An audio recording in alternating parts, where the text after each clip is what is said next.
The manhwa begins in a frozen wasteland where monsters roam, a white serpent that devours glaciers, a gray bear causes the earth to quake, and a vile rat poisons the seas. But an emperor, who once returned alive from that icy hell, claimed that the real threat wasn't the beasts at all. Deeper in the wasteland, a barbarian woman crushes a massive bug underfoot, triggering an explosion. Nearby, a barbarian man grabs a bug with both hands and rips it apart effortlessly. Another man walks forward slowly, and the bugs scatter in fear. It becomes clear why. They're shredded into pieces with no resistance as he moves through them. He looks at the man who tore the bug apart and states that only a barbarian would wear ignorance like a badge of honor. He then asks how much longer he's expected to tolerate being around such foolish brutes. The woman responds by asking what ignorant means and wonders if it's something they can eat. He sighs and mutters that it's not worth explaining. As they begin roasting the insects they've just killed, he reminds them that he specifically told them not to eat those, warning that the bugs are lethal. Realization dawns on them as he glares. He remarks that it's been less than a week, and they've already consumed the entire stock. The woman tries to defend their actions, saying it was the noblest of challenges. He asks why she's proud of something so reckless, just as the bald man begins to foam at the mouth. It's revealed that the bald man is named Greta. The woman is taken aback when he collapses and tells him to pull himself together. The so-called smart one watches her panic, and when she starts slapping Greta repeatedly to wake him, he turns away, staring into the snow. He says that this isn't what he wanted at all. In a world full of magic and wonder, he had quit his job and set off on a journey. He claims he scaled the tallest mountain on Earth, reached the planet's core, and even traveled to the southernmost edge of the world. But nothing changed. No magic. No revelation. Reality remained barren of fantasy. Every night, he says, he wished that he would wake up in the middle of a dream, and one day, that prayer was finally answered. Elsewhere, a carriage trudges through the snow. One man grumbles about the cold, and his boss tells him to bundle up unless he plans on freezing to death. The mercenaries complain that even with a high reward, this journey is sheer madness. One of them mutters that only a lunatic would cross the white wasteland. Their captain silences them, reminding them they all agreed to this. They retort that none of them imagined it would be this bad. Inside the wagon, a butler clicks his tongue. He clears his throat and asks the lady in the carriage if she's all right. She responds with a gentle smile, saying that she is. Her name is Mylena of the Akasha family. Outside, the mercenaries continue complaining about the cold. The butler scolds them for their rudeness, but Mylena urges him not to be so harsh. She reminds him that these men chose to escort them through the wasteland and suggests bringing them inside, as they clearly look like they're on the verge of freezing. The butler firmly says no, insisting that she already knows what lurks in these frozen lands. Mylena nods and explains that long ago, an emperor sought to conquer the entire world, including the White Wasteland. She recounts how he led legions of soldiers into the snow and even entered it himself. But years passed, the empire crumbled, and the emperor returned alone. Aged beyond recognition and broken in spirit, he spoke like a madman. He warned of monsters, but emphasized that the true danger wasn't the beasts. It was the barbarians who thrived freely in the White Void. The butler calls it mere legend. Mylena counters that the emperor's words held truth, especially since many of the monsters he described were later proven to exist. The butler laughs, noting that no one has ever actually seen a barbarian. Mylena agrees that the sightings are non-existent despite the many stories. Suddenly, the captain halts the group, claiming there's something ahead. One mercenary asks what he sees, and they strain their eyes through the snow, making out only a shadow. The captain finally gets a clearer view and says he's got both good news and bad news. When pressed, he says the good news is that the figure is small. The bad news, it's heading directly toward them. The group tenses as the captain panics and reaches for his sword. Then they realize, it's human. The figure draws closer, revealing white hair and minimal clothing, and the truth hits them. They're staring at a barbarian. The man glances at them and says he was bored of seeing only barbarians, so he came out for a stroll, and finding outsiders was lucky indeed. He smiles and adds that he hadn't expected to encounter anyone out here. His name, he reveals, is Kettle, an ashen barbarian. He surveys them and asks if they're merchants. When they say yes, he assumes they're the hired guards. The captain confirms, and Kettle suggests they turn back. though he doubts they'll listen. The captain stiffens, and Kettle realizes there's someone inside the carriage. Mylena sits nervously inside. Kettle then casually offers his services to the group. They're stunned by his offer. He asks if he was unclear, then clarifies that he's offering to guide them across the wasteland. The captain stammers that a legendary barbarian wants to become a mercenary and asks if this is truly all he's after. He questions whether Kettle means no harm. Kettle replies that if he intended violence, they'd already be corpses. The captain knocks on the carriage, asking Mylena if she heard that. She says she did. The butler asks what's going on, and the captain explains that the barbarian wants to join them. He asks Mylena what she wants to do. She contemplates and asks if they could defeat him in a fight. The captain answers that he wouldn't recommend trying. He can tell Kettle is a monster in human form. Mylena hesitates, but eventually agrees, saying they'll accept his offer. The captain relays this to Kettle. Kettle beams and calls it great news. Though still wary, the mercenaries watch him as he approaches. The captain asks what he's doing, and Kettle tells him to relax. He says he wants to speak to the one in charge directly. The captain warns him that if he tries anything, he'll regret it. Kettle replies that he already knows and walks past. One mercenary whispers if it's really okay to let him approach her. The captain says their employer already agreed, though unease hangs in the air. Another suggests they stop him. The captain scoffs, asking how exactly they plan to do that. The butler, near panic, questions what she's done. Mylena tells him to stay calm. Kettle knocks on the carriage and politely asks if he may enter. The butler is on the verge of a breakdown as Mylena gulps audibly and tells him to come in. Kettle grins. Inside the carriage, the butler sits awkwardly, cramped and stiff, while Kettle appears completely at ease. Kettle tells the butler to calm down, assuring him that he has no intention of causing harm. The butler, visibly shaking, insists that Kettle must be lying. Mylena, meanwhile, is captivated, unable to hide her amazement at seeing a barbarian from legend up close. She responds that it's a pleasure to meet him. Kettle replies that the pleasure is his and remarks on the unexpected warmth of the carriage, noting that even with insulation, maintaining this temperature in such brutal snow must be difficult. She explains that it's all thanks to magic. Kettle says that he's genuinely excited to witness magic firsthand, especially in a world like this. She doesn't understand what he means exactly, prompting him to elaborate. He states that the White Wasteland is a perilous place. The odds of them surviving this journey with just those mercenaries are next to none. That's why he intends to protect their lives. But, he adds, he has one condition. They both look uneasy, and Mylena asks what it is he wants. He answers that all he seeks is knowledge of the world beyond the snowfields. He says that the information they hold is the only thing he desires. She's surprised by the simplicity of his request. Kettle points out that it's a fair trade, and she must agree. Mylena isn't even sure if she has a choice, but she says that she understands. Kettle expresses his approval and asks for her name. She gives it, introducing herself formally with her full title. Kettle introduces himself in return, saying he looks forward to working with her. He shares that he's always dreamed of living in a fantasy world. One day, when he opened his eyes, he found himself in this place, as a barbarian in an endless snowfield. There was no time to question it. The only reality was biting cold and monstrous beasts. To survive, he says he took charge of a barbarian tribe, hunting and leading with sheer desperation. He no longer remembers how many years have passed. He says he's spent countless days trying to escape this wasteland, but every time he reached the edge, he encountered a magical barrier.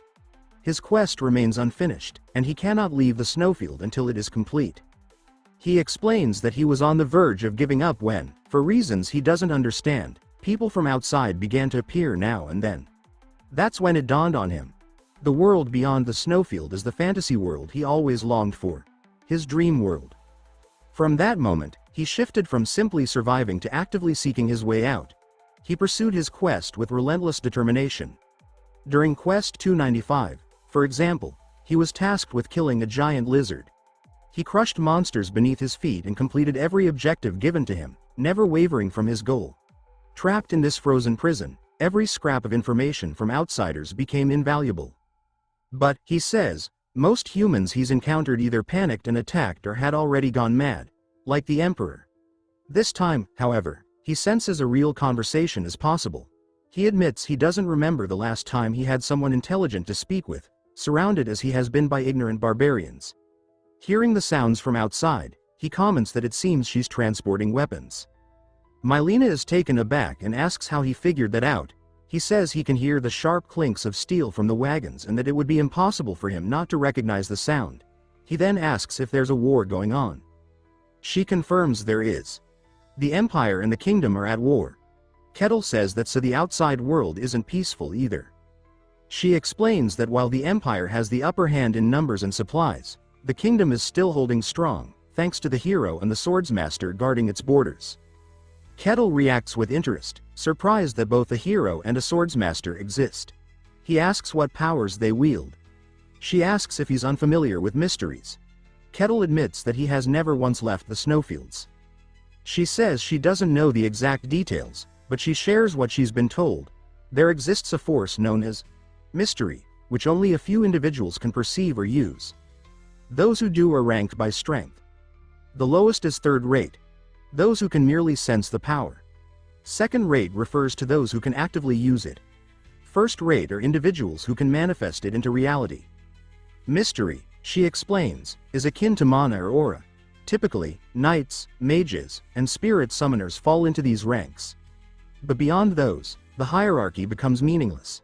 Some have transcended all limits. The transcendent are beings who can dominate mystery completely, with powers capable of splitting the heavens. The swordsmaster is said to be one of them. The hero, however, is on another level entirely, one who not only controls mystery but also alters the world through sheer presence. She notes that just having one's power ranked and named is a sign of greatness. Even being classified as third rate is a mark of significant strength. Kettle says that he wants to meet them. She looks stunned, asking if he really means that.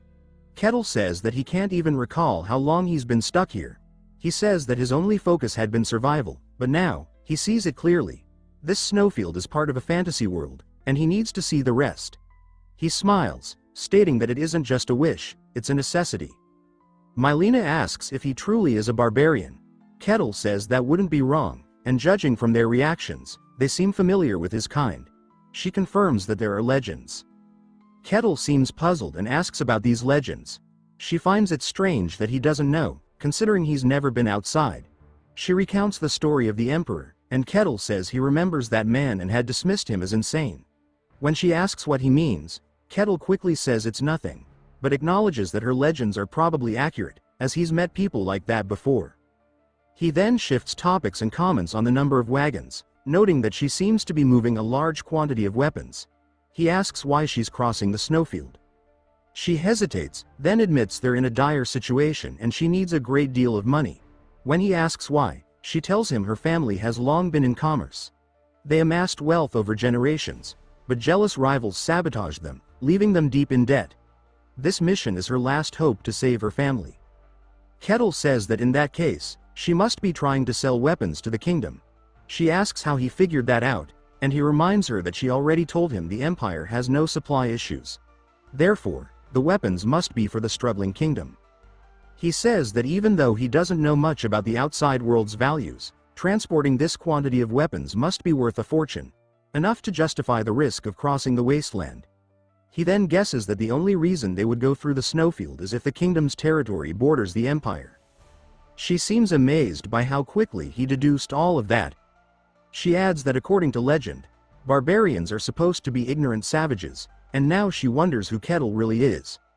Just then, the carriage abruptly stops, startling her. The butler also asks what's going on. A piercing screech echoes outside. Kettle comments that it sounds like they've got some unwanted company. Beyond the carriage walls, a massive creature appears. It looks like it's melting. The captain is panicking. Mylena recognizes it immediately and says it's a black slime. Kettle repeats the name and asks if that's what it's called. She says yes, and explains that it's a monster well documented in the records. He asks what records she means, and she explains that many powerful warriors once tried to conquer the White Wasteland. Most died, but the few who survived wrote books describing what they saw.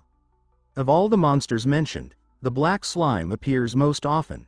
She then asks if Kettle also knows of them. He says of course he does. They're chewy and taste pretty good.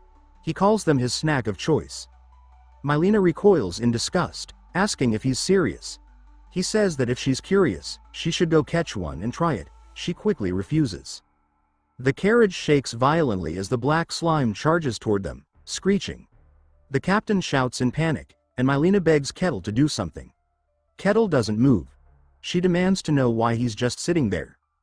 Kettle calmly states that he made a contract with her. He promised to protect their lives, and he won't act unless there's actual danger. She asks what he means, and he answers that the mercenaries can handle this one. The black slime surged forward, and the captain barked at his men to raise a shield. They did, but it barely held. The force knocked the captain backward, sending him crashing into the snow. Another mercenary rushed forward, screaming with his axe raised high, but the creature flung him like a rag doll into the side of a carriage. Dazed, the man dropped his weapon and shouted in confusion, asking what the hell was happening. The slime then turned toward the captain. He shouted a warning to his troops, explaining that the monster only moved in straight lines and ordering them to scatter and coordinate their attack. The mercenaries acknowledged the command and repositioned. One lunged from the side and managed to slice into its face, causing it to shriek and release a blast of purple goo. The mercenary raised his spear and hurled it directly into the slime's head. It pierced through, and for the first time, the group saw a clear result. Encouraged, the captain called out for them to keep going. He charged in himself, his sword glowing with green aura, and slashed deep into the creature's mass. He told them that ordinary attacks were useless. They had to strike the core hidden within. Working in unison, the mercenaries pressed in. The captain leapt and drove his blade straight down, shattering the core. With that, the black slime collapsed, defeated. The mercenaries stood frozen, then broke into triumphant cheers, chanting in disbelief that they had won. Mylena was elated, marveling aloud that they'd actually done it. Kettle, on the other hand, looked unamused, his expression more annoyed than impressed. They continued forward until they had to stop again. This time, a giant wolf blocked the path. The mercenaries launched their attack without hesitation, focusing on its throat. With coordinated strikes, they opened deep wounds across its neck until the beast finally bled out, collapsing. One mercenary remarked that the snowfield wasn't as terrifying as people claimed, saying the stories must be overblown. The captain warned them not to get careless. They were barely halfway through. Another mercenary began to question Kettle's strength, saying the barbarian hadn't done anything impressive so far. He speculated that the stories, just like those about the wasteland, might be exaggerated, and that Kettle could be nothing more than a leech riding on their effort. He suggested that they test Kettle's skills at the very least. A knock came on the carriage. Mylena asked aloud what it was. Kettle looked out without saying a word. One of the mercenaries approached and said he needed to speak to her, explaining that since they had a contract with her, it was their duty to ensure her safety. She thanked them, saying she was grateful they had accepted the job when everyone else ran from it. The mercenary nodded, but said there was one thing they couldn't ignore. Kettle hadn't lifted a finger during any fight. She tried to explain, but he asked bluntly if they were allowed to test whether Kettle truly deserved the special treatment he was getting. She looked toward the captain, who confessed that he had tried to stop them, but they wouldn't listen. Kettle grinned, saying that if they really wanted to test him, he didn't mind. But, he added, now wasn't the time. They asked him what he meant, and he said that they had incoming guests. The mercenaries scoffed, demanding to know what nonsense he was talking about. A guttural, mocking voice echoed through the air. A monster hissed that the fragile mortals had arrived, and that today would be a feast.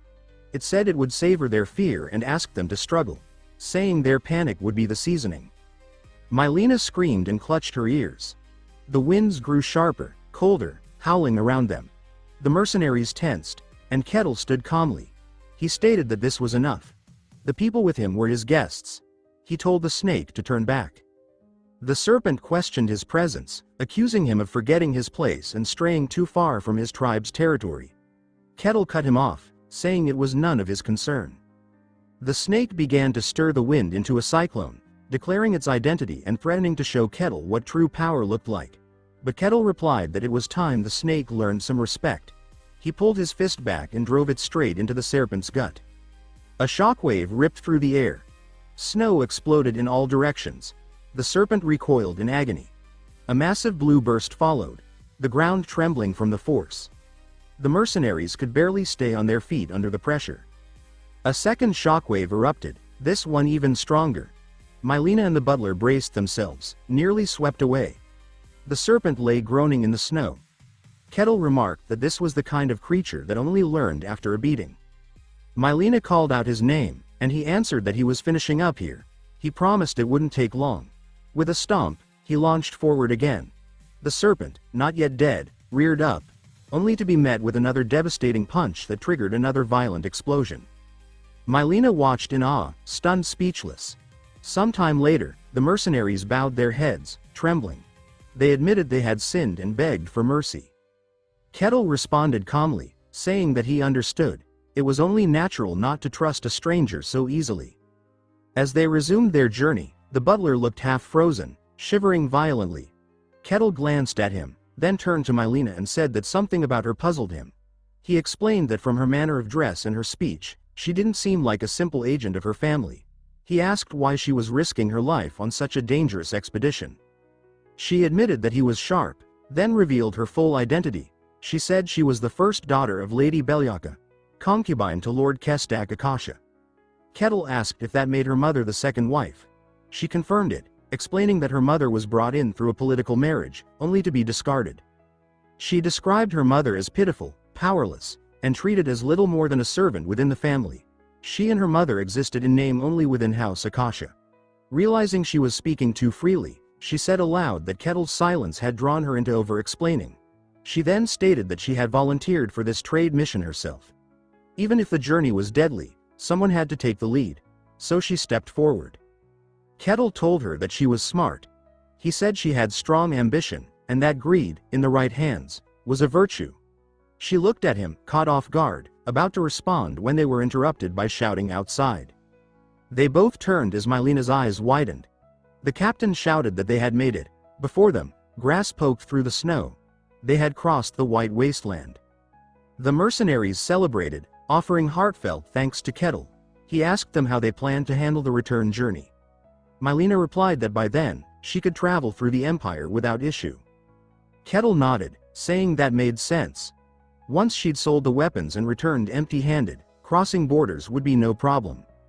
Mylena then asked him about something he'd said earlier, about her being intelligent and ambitious. She wanted to know what exactly he meant by that. Kettle said he meant exactly what it sounded like. He explained that while she was clearly intelligent, her ambition stood out even more. Her family, once powerful, was now on the verge of collapse due to financial ruin. And even though she was only a concubine's daughter, the fact that she herself chose to act while others stood frozen in crisis would not go unnoticed. He concluded that, in times of downfall, people would naturally rally behind the one brave enough to lead. Her intent is clear. She wants to take control of her family. She asks Kettle if he disagrees with her assumption. Kettle responds that it's a perfect answer. She admits that he's not wrong at all. Kettle then says that it all makes sense. A child born of a concubine stepping into danger to reclaim the family name is a tale as old as the concept of ambition itself. She reflects on Kettle's intellect, thinking to herself that he isn't like the arrogant fools who think themselves clever. He had defeated the white serpent without suffering even a scratch. She muses that if he were hers, everything would be different. She asks if he's ever thought about leaving the snowfields, and whether he'd consider joining her. He declines for now, saying that he still has unfinished business in the snowfields. She looks disheartened, but quickly recovers, realizing it might not be the end. She reaches into her belongings, pulls out a pendant, and offers it to him. She asks if he'll accept it, and if he ever visits the outside world and seeks out her family, to show them this as proof. He tells her that if it's a gift, he'll gladly accept it. She thanks him and says she hopes they'll meet again someday. Kettle echoes the sentiment. Their carriage drives off into the woods, disappearing between the trees. 5 years pass. At last, all conditions are met. Kettle has completed 784 quests, and the time has come. He is finally allowed to leave the snowfields. His face lights up with genuine excitement. He takes a deep breath and begins to savor the air. He says aloud that it's everything he missed. The scent of grass, the sound of water flowing, sensations utterly absent in the frozen wasteland. He turns back to the vast white plains and yells into the wind that he hopes he never has to return. He says that this strange, magical world, was the one he had dreamed of, even in sleep. It is a land of illusions, of mystery, of wonder, a world he thought he'd never reach. Though his origin had gone horribly wrong, he had survived against the odds, and now, he could finally embrace the world of swords, magic, dragons, elves, true fantasy. Without that yearning, he says, he would have died long ago. Surviving the snowfields required more than a will to live. It demanded obsession. As he walks, he notices glowing lights in the distance and assumes it must be a village. He becomes giddy at the thought of meeting actual civilized people. He remembers trying to talk to the barbarians who lived in snowholes, attempting to discuss concepts like shelter, only to be met with blank, clueless stares. He reflects on how much he misses human villages and wonders what to say upon arrival. He debates whether to greet them with a simple hello or dive straight into a question about the world. Whatever he decides, he's determined to be gentlemanly. As he gets closer, he notices the trees. They're unlike any he's seen, distinct in structure, glowing faintly. Deep within the forest, an elf stretches out his hand and announces that this will be their new home. The other elves break into smiles and excitement, unloading their supplies. One of the younger elves, however, raises a concern. The elder asks what's troubling him. The younger elf says he's unsure whether the area is truly safe. The elder says that it is, assuring everyone that this location is extremely remote and humans cannot reach it. The younger elf says he knows that, but points out that the snowy plains are nearby. The elder waves off the concern. He says that for thousands of years, nothing has ever emerged from the snowfields. Besides, they've set up a powerful barrier, one designed to hide their presence and make the forest seem completely mundane. He explains that the barrier took months to craft, built with ancient elven magic. As long as it stands, no one will find them. Even if a monster from the snowfields did get close, it would pose no real threat.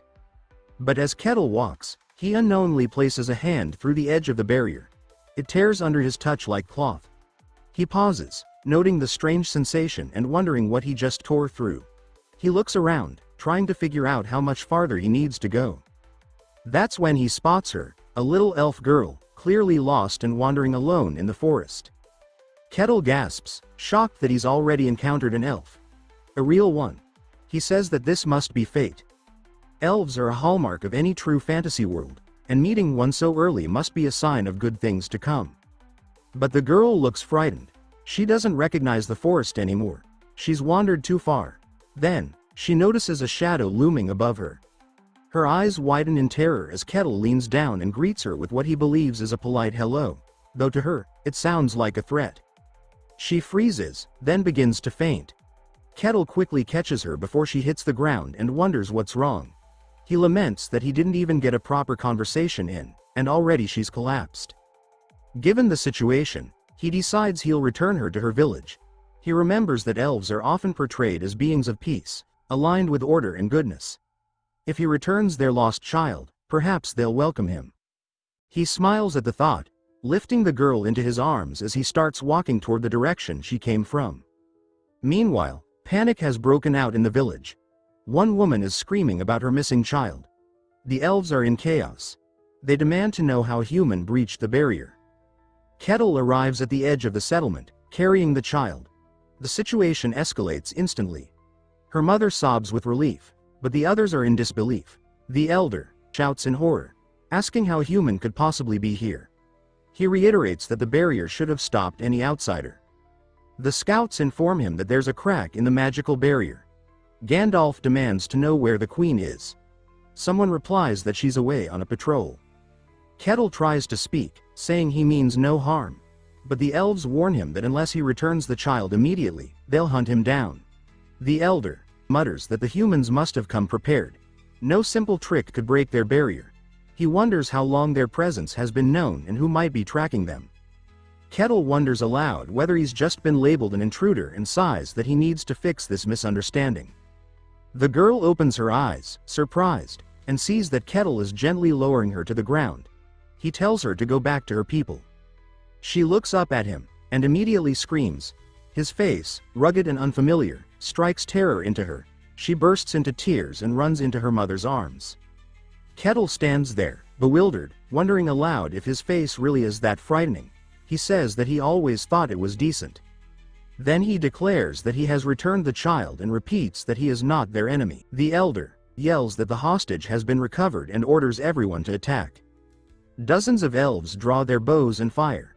Magical arrows streak through the air. Kettle asks if they're deaf. He shakes his head and says that elves are far more savage than he imagined. He always thought elves were peaceful nature lovers, beings of harmony and grace. But these elves are wild. He changes his tune. He says that it actually makes sense. Living in the wilderness means embracing the law of survival, and survival is anything but peaceful. Nature favors the strong. Of course they're like this. The arrows continue to bounce harmlessly off his body. More archers fire again. They begin speculating that he must be wearing some powerful artifact to block their attacks, but even artifacts must have a limit. They say they'll keep firing until it fails. Kettle raises both hands in the air and tells them to calm down. Then, with a single motion, he claps. The resulting shockwave rips through the forest, a thunderous burst that shatters the silence like an explosion of raw power. The elves are nearly blown off their feet, stumbling back as they shout that the barrier needs to be deployed. But it's already too late. The shockwave that erupts from Kettle's clap launches them into the air like leaves in a hurricane. Not only does it tear through their ranks, but it also shatters the barrier meant to keep their sanctuary hidden, sending cracks of magical energy rippling through the entire forest. The elder starts trembling, demanding to know what in the world just happened. Kettle, realizing the chaos he's caused, calls out to the elves, warning them again that he isn't their enemy. Then it dawns on him. He forgot to restrain his strength again. As he raises his voice to calm them, a fire arrow shaped like a bird arcs toward him from above. He looks up, watching as it soars, then detonates in a thunderous explosion. The smoke parts to reveal a woman standing on a rocky outcrop. Her presence stills the air. Gandalf and the others go silent, stunned as she appears. This is their queen, the legendary hero of EPI, and the ruler of the Leaf Clan, Marsilia Hussein Karuja. Looking down at Kettle, Marsilia demands to know what's happening. The elder quickly tells her that a human attacked them. Marsilia narrows her eyes and says that if this is true, then even this secluded haven is no longer safe. Kettle brushes smoke from his face and speaks to her, asking for a moment to explain. He says he'd appreciate it if she would just listen to his words. Marsilia, stunned by the fact that he's unharmed, stares at him. The elder mutters in disbelief, wondering how he's still standing after taking a direct strike from her. Marsilia glares at Kettle with growing disgust, asking aloud why someone as powerful as him would target them. She then declares with venom that she despises humans. She draws back her bow with precision and fury, announcing her name and her title as Queen of the Leaf Clan. She says he will pay the price for his greed in seeking them out. Kettle begins to wonder aloud if they're not hearing him or if the language is different, though it clearly isn't. He considers whether they're simply ignoring him, or if the relationship between elves and humans is just this broken. He shrugs, saying there's not much choice left. The one thing he'd learned in the snowplains, after all, was that people only start listening once you hit them. Marsilia starts merging elements into her attack. When it's ready, she releases it, a massive wave of water surging through the air with violent speed. Kettle steps into it without hesitation, rears his fist back, and smashes straight through the spell. His counterstrike follows the trajectory of the attack in reverse, exploding upward toward Marsilia. Kettle curses himself under his breath, realizing once again he forgot to pull his punch. All that's heard next is her scream as the blast lands. She's now collapsed on the ground, wide-eyed and breathless. Kettle looks on, wincing, wondering if he's made everything even worse. Marsilia trembles as she speaks, saying that from that single clash, she could tell, he wasn't just strong. He was far beyond the level of a transcendent. She asks aloud why someone of that magnitude would come here of all places. Then she yells to her people, ordering them to run immediately. The villagers call out her name, panicked, but she repeats her command, telling them all to flee now.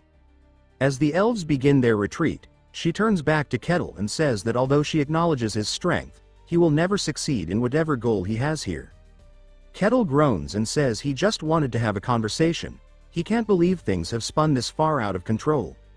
Marsilia closes her eyes and begins chanting a mantra. A red aura builds in her palms, swirling violently. She opens them again, and above her floats a massive fireball, its center slowly forming into something solid. That something takes shape. A bull, massive, powerful, with horns made of blazing fire. Its name is Figo.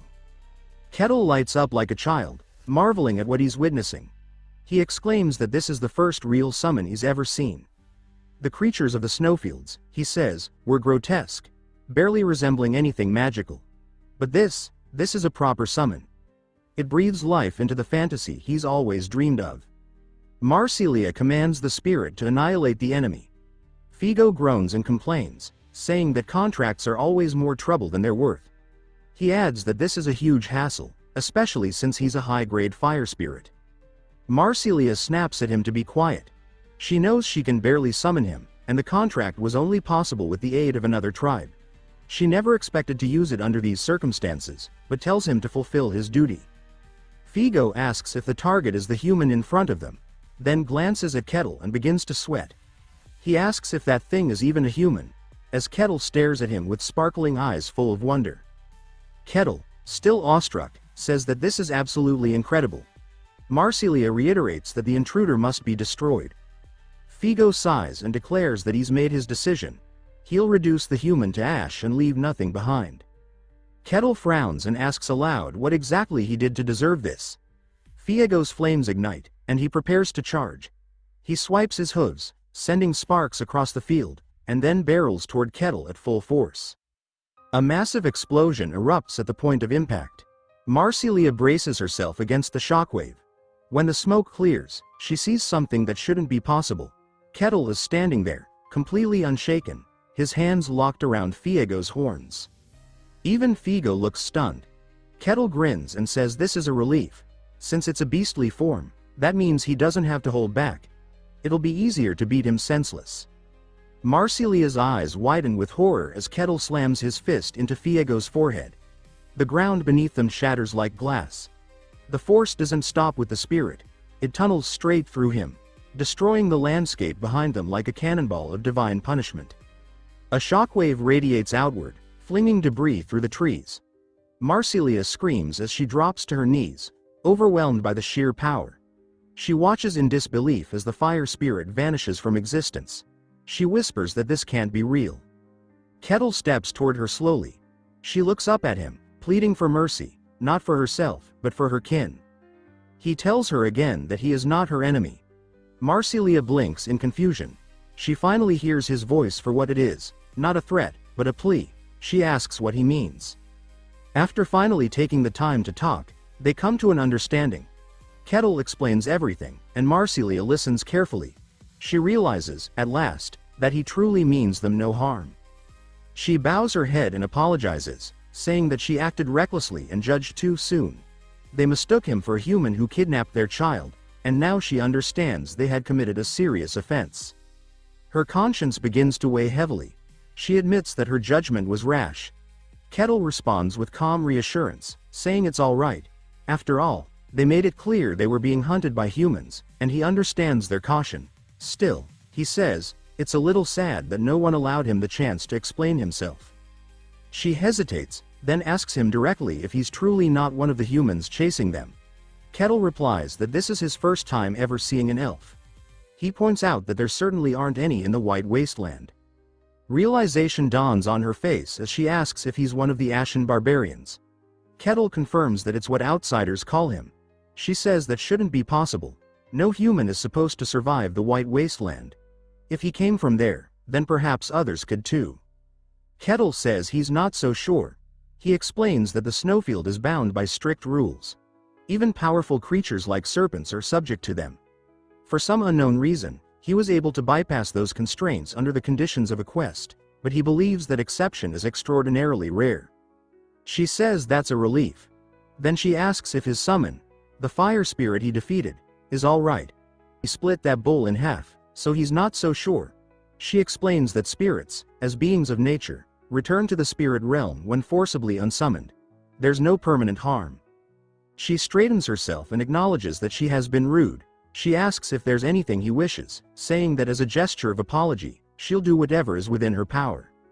Kettle, Curious, asks about the spirit. He wonders if only elves can form contracts with such beings. She answers that while it's rare, there are some humans with a deep connection to nature who can form pacts. But for most, it's impossible. He asks if it's truly out of reach. She thinks for a moment, then says that if he's truly serious, he should go to El Pazagrado. Kettle asks what that is, and she tells him that it's the sacred land where the god of the elves resides. A place revered by all elves. There, perhaps, even he could form a contract. He grows visibly excited, asking if a human like him could even enter. She replies that normally it would be forbidden, but with her introduction, it might be possible. She offers to share the location, but he must keep it to himself. She warns him that El Pazagrado is a dream destination for every elf researcher. To elves, it's sacred beyond measure. No elf would ever willingly risk its discovery. But she says she wants to believe in him, and as a token of faith, she hands him a small item. He takes it, thanking her, and she adds that if he does get close, their god may test him. She believes he'll pass. She then formally introduces herself again as the queen of the Leaf tribe and asks for his name. Kettle simply says he's just a barbarian. No titles, no grandeur. Sometime later, Kettle is seen stomping the ground beneath him as he races through the forest at full speed, moving toward the destination she provided. Each stride sends shockwaves booming through the trees. In a nearby city, a guard perks up, alarmed by the thunderous noise approaching. They're stationed at the border of Barkan territory, within the kingdom of Chant. The head guard shouts for everyone to prepare for combat. Whatever it is, it's coming fast. Then the booming halts. The sound of footsteps transitions into a slow, deliberate walk. Kettle steps out from the trees, and the head guard stares in stunned silence. Kettle greets them, asking if they're the guards. He smiles and says it's nice to meet them. They don't respond immediately, just eye him in disbelief. They notice his ash-gray hair and the large scar across his chest. Someone whispers that he must be the Ashen Barbarian.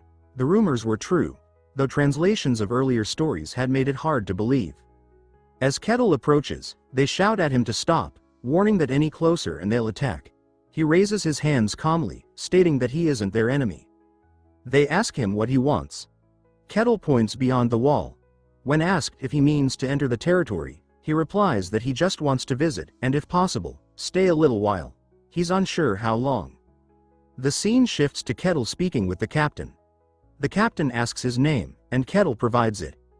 The captain then asks for identification or some kind of proof. Kettle says he has none, but after a moment of thought, he remembers something. He pulls out the pendant Mylena gave him and asks if it's enough to verify him. The captain examines it, asking what it is. Kettle explains that it's the crest of House Akasha, gifted to him by someone of the bloodline. The captain nods, saying that House Akasha is a merchant family from the Damian kingdom. He confirms their rising prominence in recent years, ever since a new leader took over. Kettle asks if that means the pendant can confirm his identity. The captain says that while it's not conclusive, it appears legitimate and helps his case. He grants entry, but with conditions. Kettle asks what the conditions are. The captain explains that several other individuals with unclear status are attempting to enter the domain.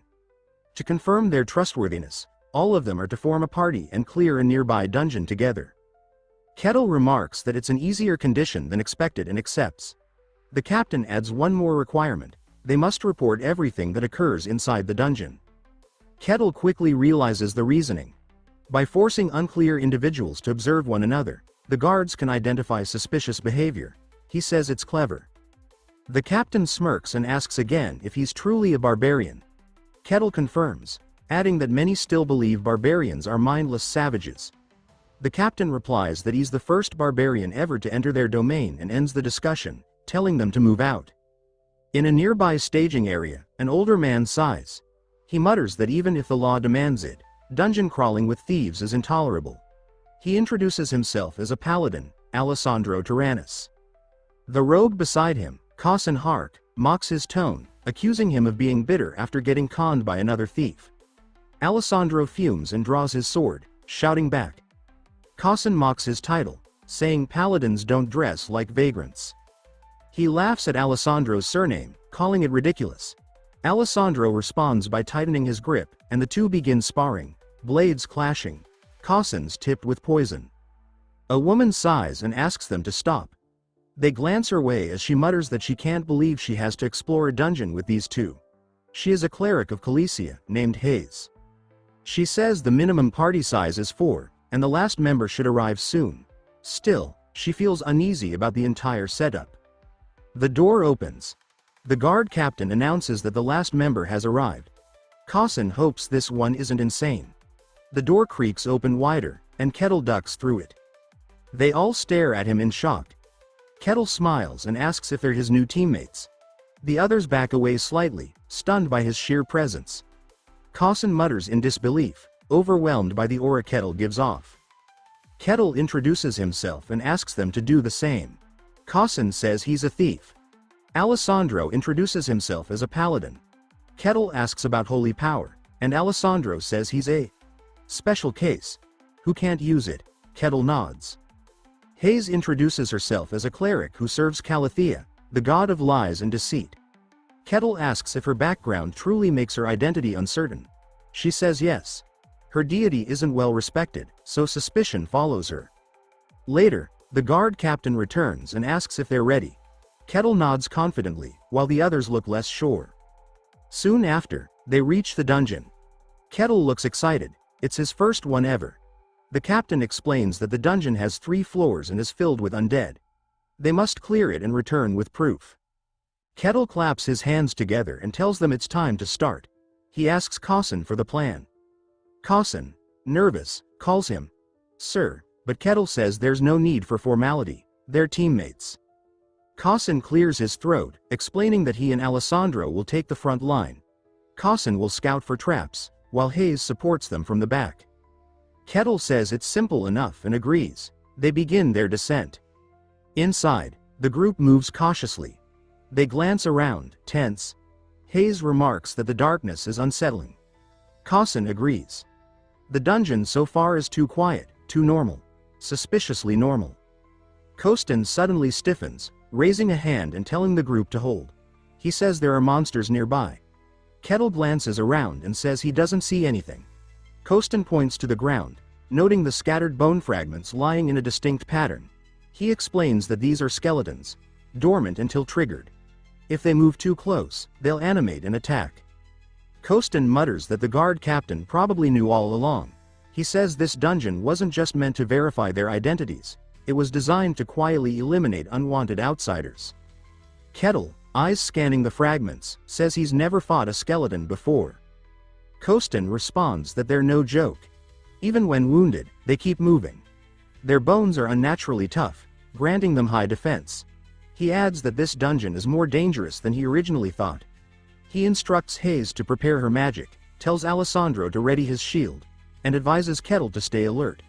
Costin says he'll look for an opening during the fight and warns that simply damaging a skeleton isn't enough. He must aim for the neck, which is their vulnerable point. He adds that it usually takes multiple hits to break through. Kettle nods, saying Costin's leadership is impressive and that he understands the plan. Costin then signals the start. Kettle steps forward, slow and steady, as one of the skeletons begins to glow with mana, bones pulling themselves upright. Kettle watches in surprise as the figure fully forms and locks its gaze onto the group. Alessandro tenses. Hayes begins a chant. Costin slips into the shadows, ready to flank. The skeleton charges forward, blade drawn.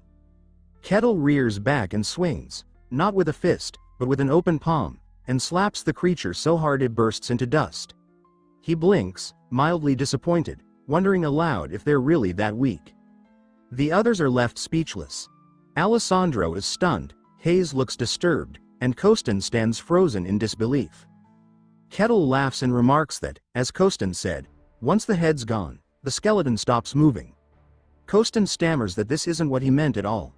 He explains that skeleton bones aren't ordinary. They're reinforced by dungeon mana, extremely dense, tough, and notoriously difficult to break. Even expert swordsmen struggle to sever them in one strike without the use of aura. Pulverizing them like that should be impossible. Costin admits he knew Kettle was strong, but not like this. He questions if Kettle is even human. The pile of dust before them leaves no doubt. Kettle annihilated the monster with ease. Kettle turns and calmly says they should keep moving. The others scramble after him without question. He tells them not to rush, but they say nothing, just trailing close behind, trying to hide their fear. Kostin gives him a nervous salute. Hayes and Alessandro exchange anxious glances, both thinking the same thing. They really don't want to die. As they continue, Kettle stops abruptly. He's noticed something. Kostin asks why, and then they all see it. More skeletons forming. Hayes shouts in alarm as the bones pull themselves together, and Kostin and Alessandro ready themselves for a fight. But Kettle raises a hand and asks them for a favor. They pause, confused. He says he wants to fight them alone. There's something he wants to test. They agree, not entirely sure what to expect. Hayes gives a quiet nod. Kettle walks toward the rising skeletons, picking up a sword from one of the bone piles. The others watch curiously. Kettle examines the weapon and comments on how curious it is that these creatures can reassemble themselves. One skeleton lunges at him, sword swinging down. Kettle casually catches the blade between two fingers and snaps it in half. He grins, asking what the skeleton intends to do now. The skeleton shifts, regripping the broken weapon and leaping from the wall for another attack. This time, it slices some of Kettle's hair. He doesn't flinch. Instead, he grips the creature's wrist and crushes it to dust. Its severed hand drops to the ground. The skeleton looks down at it, confused, then back at Kettle, and kicks the broken sword into the air. With precise motion, it snatches it with its left hand. Kettle lights up, saying it knows how to switch hands. That's impressive. The skeleton charges in again, this time with a reverse grip. Kettle grabs its left wrist and rips off the arm. The creature staggers but regains its footing, then tries to jab him with its jagged wrist stump. Kettle catches it again and breaks it with ease, commenting that this one is surprisingly clever. Hayes watches, horrified. To her, it looks like Kettle is playing with the thing. Alessandro and Kostin think the same. Kettle isn't fighting. He's experimenting. Kettle smacks the skeleton around, poking and prodding, until its skull finally falls off and hits the ground.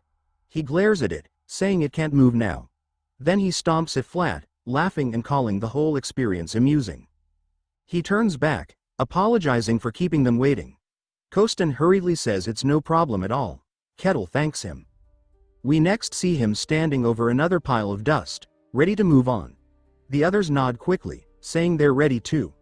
Kostin leads them to a stairway and says it leads to the second floor. As they descend, he suggests taking a break. Kettle agrees after a moment of thought, and Kostin thanks him with a bow. They all sit down, though the atmosphere is awkward and tense. Kettle, sitting cross-legged, says he has a question about the dungeon. Hayes tells him to ask freely. He says it might be a bit embarrassing, but he lacks a proper understanding of dungeons. Hayes smiles and says the desire to learn is noble. She adds that while she's no expert, she'll help where she can. Kettle expresses his appreciation. He asks why the dungeon is located so close to their territory. Doesn't that pose a threat? Hayes explains that dungeon monsters generally don't leave their confines, though rare exceptions exist. Those are handled preemptively. Kostin clears his throat and elaborates, saying that dungeons are natural phenomena. They can take the form of caves, towers, even ruins. He continues, explaining that most dungeons appear near populated regions. Kettle says that explains why this one is here. Hayes adds that when a dungeon forms, the local lord evaluates the danger level. If necessary, mercenaries and adventurers are hired to clear it. Kettle nods, saying that makes sense. He asks if dungeons ever appear inside cities. Hayes replies that they never do. They always manifest at some distance. He then asks if there are rewards for clearing them. Hayes says yes. There's typically a boss at the end, and defeating it yields valuable treasure. For a 3-floor dungeon like this, the rewards could be significant. Kettle laughs, remarking that it's just like a game. Hayes looks confused, asking what he means. Kettle brushes it off, saying he was just talking to himself. Then he asks one more question: who creates the dungeons? Hayes looks puzzled. She says no one does, they're natural phenomena. Kettle disagrees. He says there are too many strange coincidences. They always appear near people. They're filled with treasure and monsters. It's almost as if someone wants them to be explored. Hayes pauses, then says he has a point. She never questioned it before. It was just taken as fact. Even Kostin admits he never thought about it. It was just how the world worked. They all silently wonder how a barbarian, a man they assumed to be primitive, is questioning truths they've accepted their entire lives. Barbarians are supposed to be savage and mindless. That's common knowledge. And yet, Kettle doesn't fit that mold. Kettle says the world is full of mysteries, and that makes it fun. Kostin snaps out of his daze, and Kettle asks if everyone is rested. They all say yes. Kettle stands and says they should continue. They enter the second floor, where Kettle notices something, a treasure chest sitting in the open. He points it out, asking what it is. Kostin explains that it's likely a dungeon reward, but opening it is another matter. He says that to unlock a chest of this quality, they'd need a master-level rogue with exceptional lockpicking skills. Unfortunately, he adds, a rogue of that caliber wouldn't be found in a low-tier dungeon like this. So they might have to leave it behind. Kettle glances at him and says that he'd like him to unlock it anyway. Kostin turns, baffled, and asks why on earth he'd ask him. Kettle pointed to the large, ornate box and declared that it was a treasure chest, and that since Kostin was a rogue, it was naturally his job to open it. Kostin tried to interject, but Kettle didn't let him finish. He said firmly that handling treasure was the rogue's domain, so he was simply doing what was expected. Kostin admitted that technically, that was true, but deep down, panic churned in his chest. If he really had the skill to open a high-grade chest, he wouldn't be stuck as an unregistered bottom feeder, scraping by on scraps. The truth was, he didn't know how to pick locks at all. But looking at Kettle's face, full of childlike excitement, he couldn't bring himself to confess. In his mind, he imagined Kettle's disappointment morphing into disgust, followed swiftly by a bone-pulverizing slap like the one that had turned skeletons into dust. So with a forced laugh and tears welling in his heart, he said he'd give it a shot. As he knelt before the chest, his inner monologue was pure desperation. He told himself that if he failed, he might not make it out alive. Kettle watched, intrigued, commenting that the process was fascinating. Kostin tried to summon memories of the times he'd worked as a porter for real thieves, but nothing useful came. He whispered that this was life or death, and that the honor of Rose's bloodline depended on it. His fingers stumbled over the lock until something clicked. His hands trembled, and he looked up in disbelief. It had opened. He nearly cried from joy and muttered that maybe he really liked Kettle after all. Hayes was amazed, saying she had heard only top-tier rogues could crack such chests. Kettle complimented him sincerely, and Kostin mumbled that it did seem impossible. In that moment, he started questioning everything. For the first time in his life, he wondered if he had ever truly lived up to his potential, or if he had simply been surviving. Kettle asked how valuable the loot was.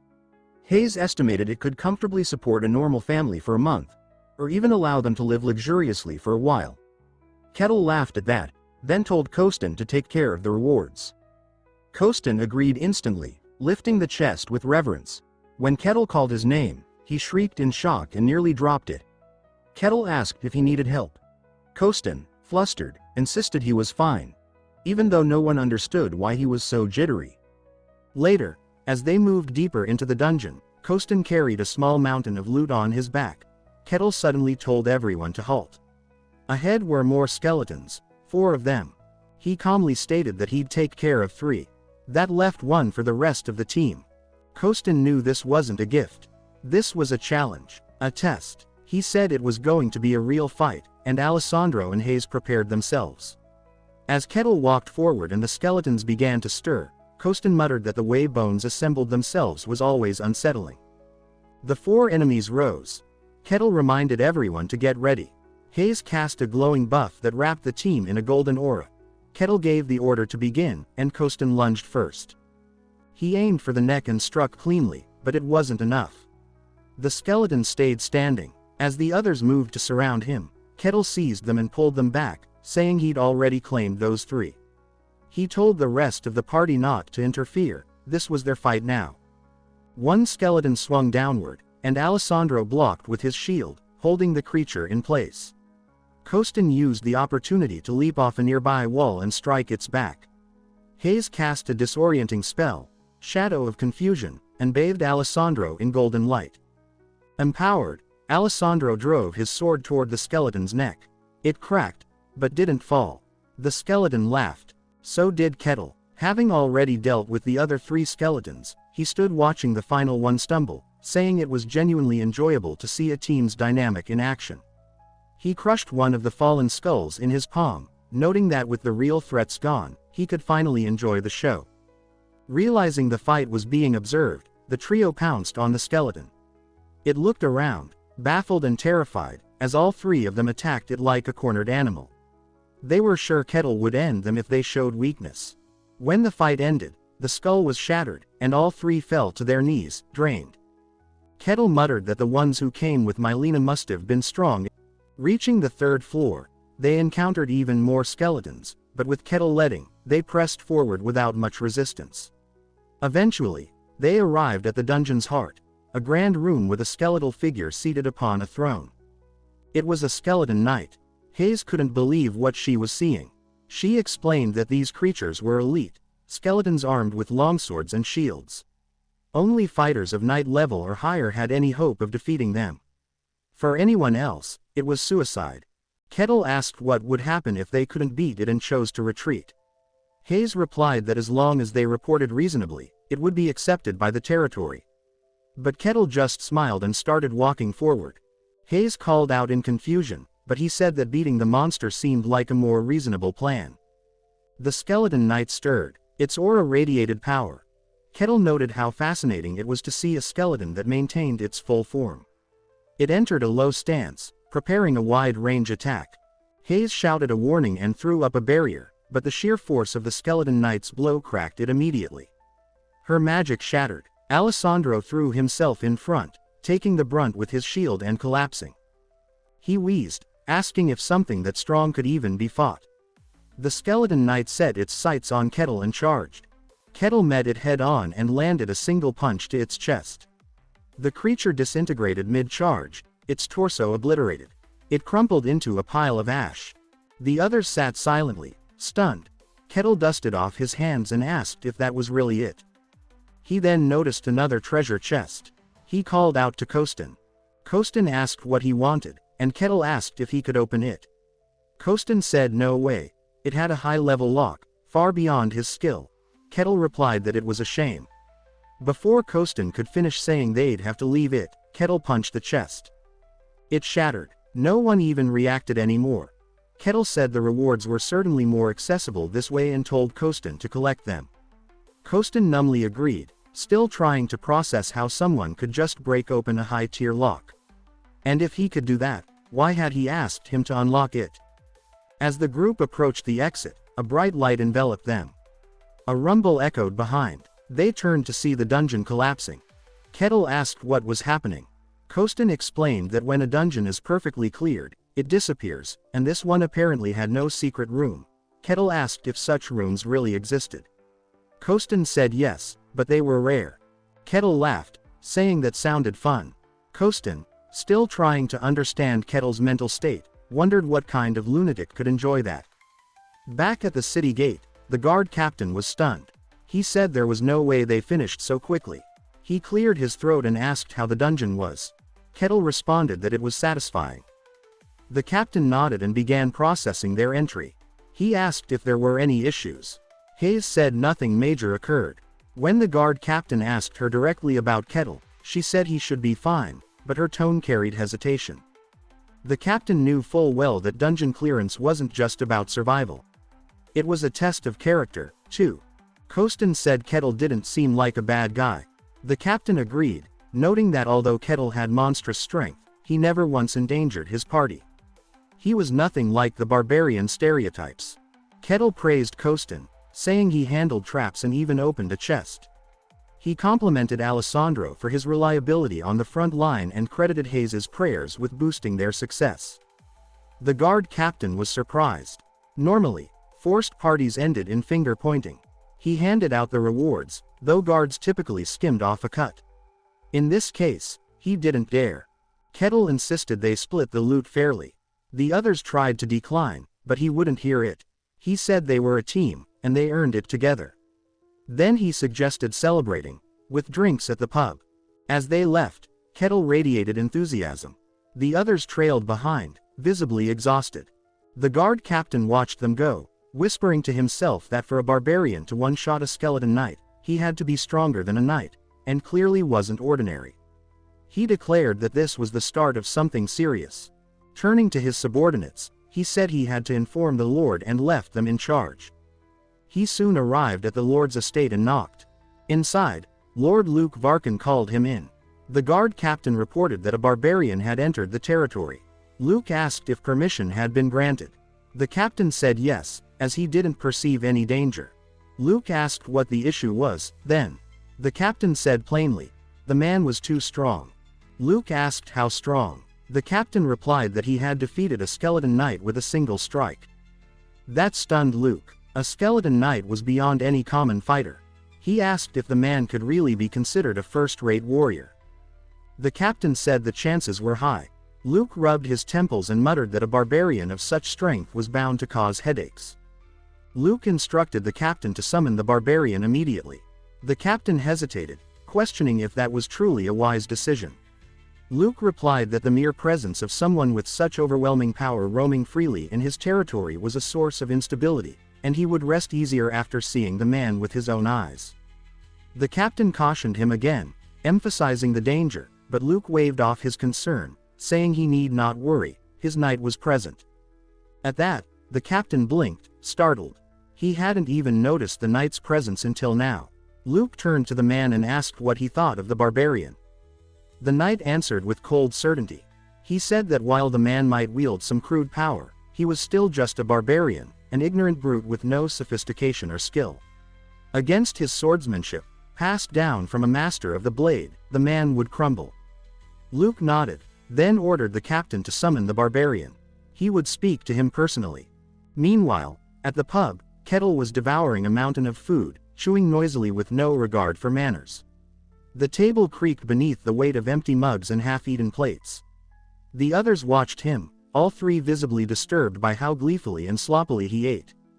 Kettle slammed his ale down with gusto and announced that the food was amazing. He praised the atmosphere too, calm, relaxed, and perfect. He reminded them it was his treat and told them to eat as much as they liked. The others gave him stiff, awkward laughs. Kettle turned to Alessandro and asked if he really was a paladin. Alessandro confirmed it, and Kettle followed up by asking what kind of divine power he wielded, since he hadn't seen any miracles or holy spells during the dungeon raid. Alessandro sheepishly admitted that he was still in training, and his powers hadn't fully awakened yet. Kettle said that was unfortunate, he'd been looking forward to seeing some real holy power in action. Alessandro cleared his throat and looked away. Then Kettle turned to Hayes, asking about her god and whether there was a nearby temple. Hayes explained, slightly tense, that her deity, being the god of lies and deceit, was not a welcome presence in most lands. No temple would accept her here. The very mention of her god invited suspicion and scorn. After a short pause, she asked something bold, just how strong was Kettle? Costin and Alessandro perked up at that. Kettle didn't seem offended. Instead, he replied simply that he had only recently left his homeland and didn't really understand how strong he was compared to others. He added that he was curious, how powerful was the skeleton knight they'd faced. The others told him plainly, to defeat a skeleton knight, one had to be at least second-rate, if not first-rate. And to destroy one in a single blow, like he had. That was firmly in first-rate territory. Kettle blinked, surprised that such strength was considered second-rate. Before anyone could elaborate, a nervous waiter came by, saying it was time to close. Kettle apologized and stood up. He asked the others if they had plans. All three, in perfect synchronization, said they were incredibly busy and couldn't hang out any longer. Kettle nodded, saying that was a shame. He hoped they'd cross paths again. None of them shared that hope. In fact, they silently vowed to never be in the same room with him again if they could help it. Later, Kettle checked into a modest inn and collapsed onto the bed with a sigh of satisfaction. It was the first time he'd slept in a real bed since arriving in this world. The reward money from the dungeon had easily covered the cost, and compared to the harsh, frozen plains he came from, this was pure luxury. He thought back to the first time he awoke in the White Wasteland. It had taken him a long time to finally reach civilized land. Now, lying comfortably in a warm room, he wondered what he should do next. He wanted to experience more real adventure, to see the sacred land of the elves, visit the royal capital, maybe even climb the magic tower. All the legendary locations one would expect in a proper fantasy world. Just the thought made him excited. Morning sunlight poured through his window. Kettle stirred, wiped the drool off his cheek, and sat up just as a knock came at the door. The first captain stood outside. He apologized for waking him and said that the lord of the territory wished to see him in person. Kettle blinked, surprised. He said that if a noble lord wanted to meet someone like him, that was certainly unexpected, but he was all in. He asked if they should head out immediately, and said he'd get dressed quickly. The captain found himself wondering, once again, if this really was the same man who could one-shot a dungeon boss. He was taking this far too casually. As they walked through the city, Kettle looked around with wide-eyed wonder. The previous night, the streets had been dark and quiet. But in the morning sun, everything looked vibrant. He said it was just like a game and marveled at every little detail. The captain, growing more impatient by the second, told him they'd take a shortcut to avoid distractions. Soon they arrived. The captain announced that the barbarian had been brought. Luke gave the order to enter. As the doors opened, he stretched out his hand in greeting and introduced himself formally as the lord of the domain. Kettle responded warmly, using Luke's title with respect and introducing himself as simply, the Barbarian Kettle. He even offered a polite bow. Luke was taken aback. Barbarians didn't bow. They didn't lower their heads. Their entire culture revolved around strength and pride. This one was already shattering expectations. Luke acknowledged that perhaps this barbarian had learned a thing or two, and invited him to sit. Kettle took his seat across from him, looking around the richly decorated room. He said, without restraint, that being inside a noble's castle was incredible. He'd always been fascinated by castles, and this one was beyond his expectations. His eyes landed on the knight standing beside Luke. He lit up, saying that as a child, he used to play knight games, and seeing a real knight like this felt like a dream. The knight narrowed his eyes. To him, that look was not admiration, it was pure killing intent. He bristled and thought that this man had made a grave mistake by bringing that kind of bloodlust into the presence of a lord. He judged that Kettle wouldn't be leaving alive. Luke, unfazed, began his questioning. He explained that the reason he summoned Kettle was simple. He had a few things he needed to confirm. Then Kettle could go free. Kettle smiled and said he was ready. He could ask whatever he wanted. Luke's first question was where Kettle came from.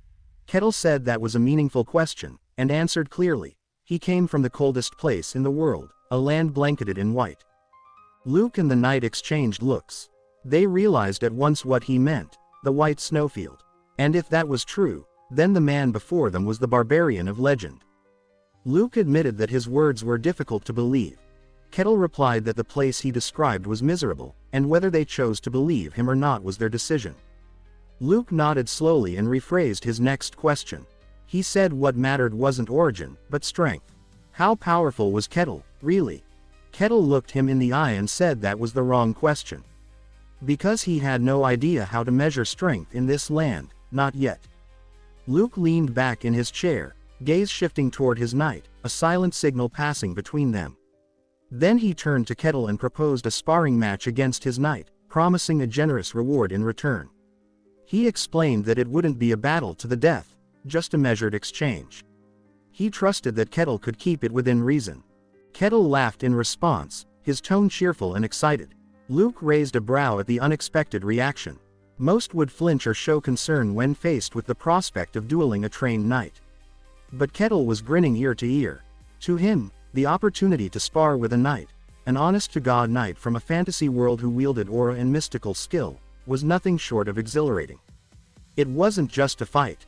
It was a chance to witness and learn from a legend. Luke tightened his grip on the armrest, uneasy. It was always the same with barbarians. No matter how civil they acted, they couldn't hide their primal love for battle. He felt a creeping discomfort settle over him as the group made their way to the Colosseum. From the stands above, Luke watched as Kettle and the knight stared each other down. He muttered under his breath that he hoped no blood would be spilled today. The signal was given, and the knight spoke with arrogant authority, declaring that Kettle should consider it an honor to witness his blade. Kettle simply responded that he was genuinely excited. That nonchalance only irritated the knight further. Charging forward, the knight activated his aura. Green light coursed around him, his body glowing with focused energy.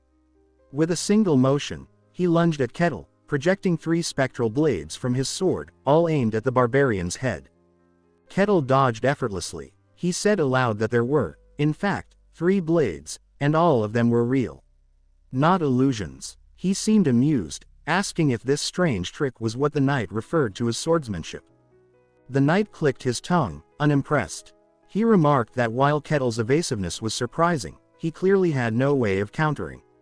As he charged again, confident that the end was near, Kettle calmly raised his hand and, with a flick of his finger, shattered the knight's blade. The knight barely had time to react before Kettle placed a hand against his chest.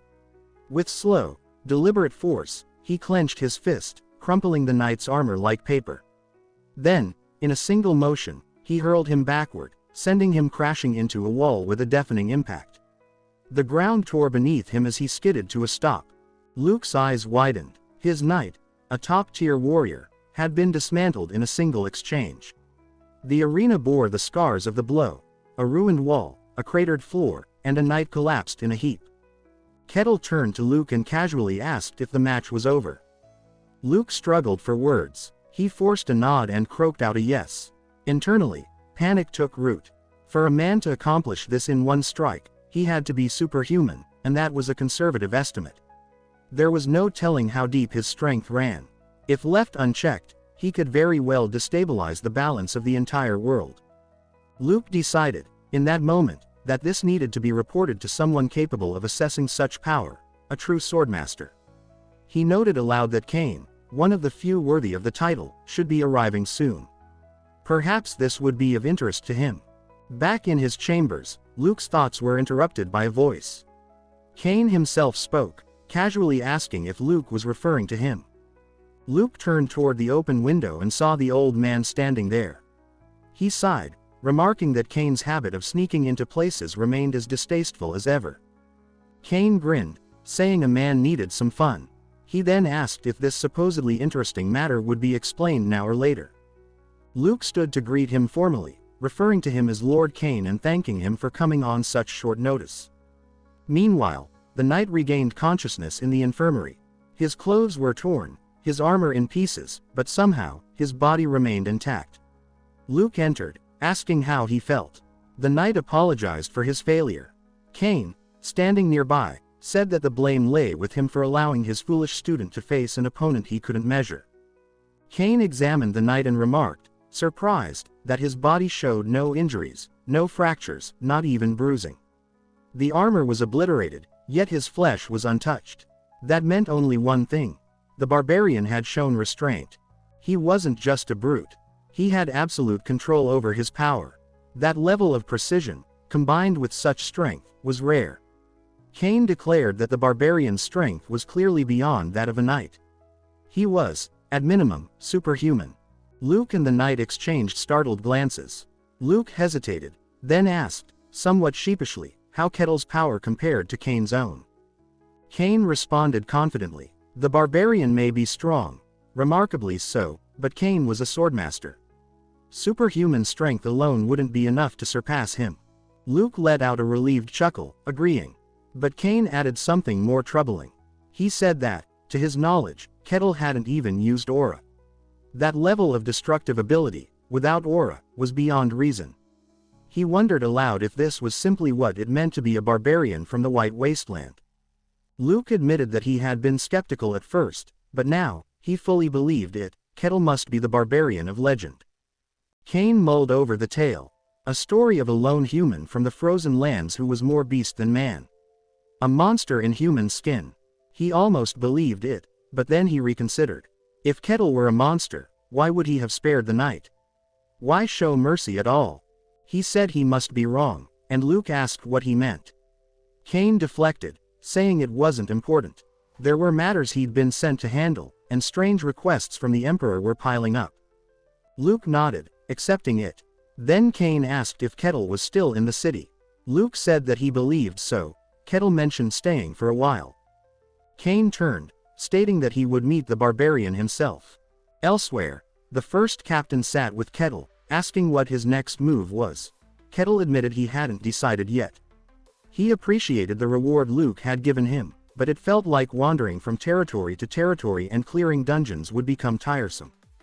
The captain told him that there were two ways to move forward: either find someone with high status to act as his sponsor and vouch for his identity, or become a mercenary.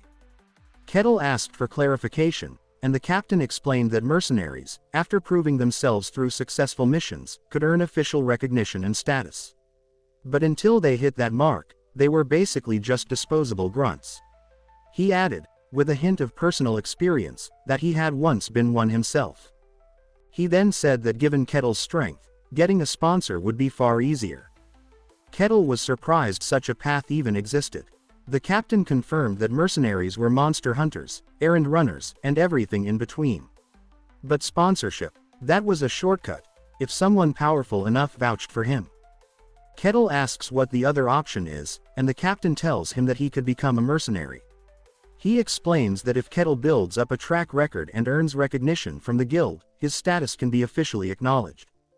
But, he says, unless a mercenary reaches a certain rank, they're basically treated like errand boys. He adds that back when he himself was a mercenary, it was the same deal. He tells Kettle that with his strength, going through a sponsor would probably be the easier route, but the mercenary path is still valid. Kettle seems surprised that such a path exists at all. He says that being a mercenary, someone who takes on requests to hunt monsters, sounds like the ultimate fantasy dream. In that case, he asks where he has to go to become one. The captain tells him that there's a guild hall.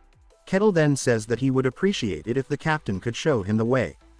The knight captain, curious about why he wants to be a mercenary, says that he doesn't mind. Mercenaries are known to roam the world taking on various requests. Some people find romance in that kind of life, but the reality is far less glamorous. Mercenaries without recognized status are stuck at the very bottom of society. Even those who have some reputation often die trying to clear unidentified dungeons. They're often treated as expendable, used for the dirtiest of work. That's why the lower rungs of mercenary society are filthy, disgraceful, and loud. Inside the mercenary guild hall, someone gets punched square in the face and crashes to the floor. He gets up and asks the other guy if he wants to go another round. The other guy tells him to bring it on. The rest of the people just watch and start placing bets. Behind the reception desk, a woman lets out a long sigh as the commotion continues. A coworker calls out to her, asking how the new recruits are looking today. Her name is Rosa, and she replies that it's awful, nothing but weirdos. She says that one guy's some lunatic claiming to be a paladin. The others are rogues. Even the nun looks okay on the surface, but nobody trusts her because of the god she serves. Rosa seems completely defeated. Her coworker says that's disappointing. Rosa complains that not a single decent person has walked through the door. She adds that these muscle-headed mercs keep picking fights all day long and sighs that if only a handsome prince on a white horse would come rescue her from this desk job. Just then, the door swings open. Rosa's eyes light up as she looks up hopefully. She spots Kettle walking in. Kettle asks if this is the guild hall. The guy who was mid-fight stops, and everyone turns to look. They all start whispering, asking if a barbarian really just walked into the mercenary guild. Kettle looks thrilled to be there. He says that he's come to become a mercenary. Rosa, clearly intimidated, asks him why he wants to do that. He explains that he has several reasons, but mainly because he heard that working as a mercenary could help him get his status recognized. Rosa confirms that's true but tells him that in order for that to happen, he'll have to build up a lot of accomplishments. She asks if he's okay with that. He says that he is. She tells him the registration fee is 5 copper coins and asks for his name and age. Kettle gives her his name but admits that he's not sure about his age. She tells him she'll just put down something that seems reasonable. She then hands him his registration form and a mercenary badge. She tells him it represents his status and that he must not lose it. Kettle looks down at it and then picks it up, his eyes lighting up like a kid on Christmas morning. He asks what kind of jobs are available and if he can take one on right away. Rosa corrects him, saying they're called requests, not jobs, and she hands him the ones he's eligible for. He looks at the list and asks if that's really all there is: herb gathering, basement cleaning, sewer cleaning, street cleaning, and night patrol. She explains that as an F-rank mercenary, those are the only types of requests he can take for now. She also mentions that she's heard barbarians are proud and is worried he might get upset, but she adds that if he starts with simple jobs and builds up his record, he'll eventually qualify for more difficult ones. He says he'll take this one and points to herb gathering. She asks if he's certain. He says yes, that's the one, and he's fine with it. He then asks where he has to go to gather them. She tells him it's just outside the village and shows him a drawing of what the herbs look like. He says he'll head out now, and she says okay. Rosa is a little surprised by how calm he is, and just like that, he leaves. Her coworker, on the other hand, is freaking out. Kettle makes his way into the woods. He finds the herbs, which match the drawing, and says that they're good for treating wounds but look kind of odd. He takes off his shirt, mentions that he packed some UV protection gear, and announces that it's time for his first job as a mercenary. About an hour later, he returns with a whole bag full of herbs.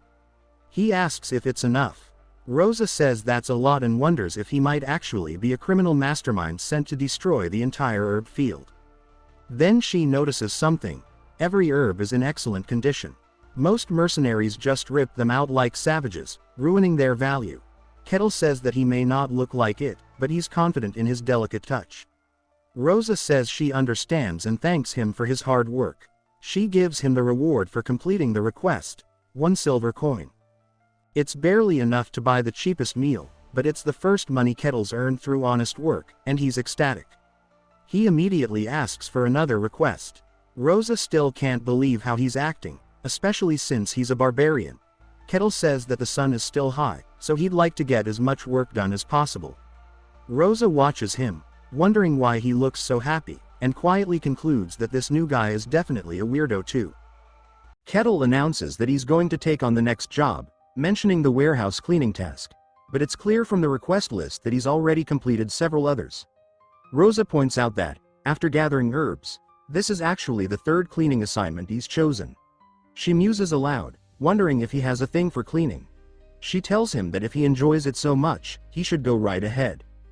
Kettle heads to the warehouse and steps inside. A woman looks up, surprised, and he tells her that he's here to clean. She begins to panic, visibly shaken, and he asks if she's the owner. She confirms she is, but then questions why a barbarian is standing in her warehouse. He later explains that the cleaning itself was straightforward, no need to move anything heavy. After that, he tackled street cleaning. He simply grabbed a broom and started sweeping. Controlling his strength at first was difficult, but with focused effort, he managed to keep from destroying the broom or the pavement. Someone is watching him. It's Kane, in a ridiculous disguise, peeking from a corner. He mutters to himself, baffled by what he's witnessing. Kane knows this man, Kettle, possesses a power vast enough to shake a kingdom. His mere presence, if revealed for what it is, would demand respect and deference anywhere. Yet here he is, a walking force of nature, performing menial tasks as if they held some sacred value. Kane stares in disbelief, unable to understand why someone like Kettle chooses to live this way. Kettle, however, is completely absorbed in the work. The next morning arrives with birdsong, and he stirs from bed. As he sits up, his eyes land on a pouch sitting on the bedside table. It's from the previous day's jobs. Rosa had dropped it off. She had praised his performance on his first day as a mercenary, rewarding him for completing all 15 tasks. Each earned him 1 silver coin, giving him a total of 15. He expresses his gratitude and says that he'll return tomorrow. He declares it's time to begin his second day in civilization. Elsewhere, a child sobs loudly in the street, with concerned citizens hovering nearby. Kettle walks by calmly and pauses as he spots a building marked as a library. He enters. A woman at the desk greets him, visibly nervous. He asks if he can read some books. She nods, intimidated. Inside, he begins pulling volumes off the shelves, flipping through them one after another. The librarian watches in stunned silence. Kane, though hidden from view, is nearby. He senses what's happening and is just as shocked. A barbarian reading books. It clashes with everything he knows. He begins to wonder if perhaps the people of the White Snowfield have some hidden culture the rest of the world is unaware of, or if Kettle is just a rare exception. Kettle closes one book and states that the Empire ended up winning. He recalls that a few years ago, Mylena had come to the Snowfield, claiming she would sell weapons to either side, the kingdom or the Empire. Apparently, the Empire came out on top. It is now staggeringly powerful, and the Varkan kingdom has essentially become its vassal. The Empire has already consumed half of the human world and continues to expand relentlessly, as if aiming to dominate everything. Kettle muses about their conquests, then shakes his head. That's enough of human history, he thinks. He flips to a different section, eager to read about non-human races. He says there must be fantastic things written here. He reads about Mentamia, the dwarven cave overflowing with rare ores. Then there's Parapia, the hidden village of fairies.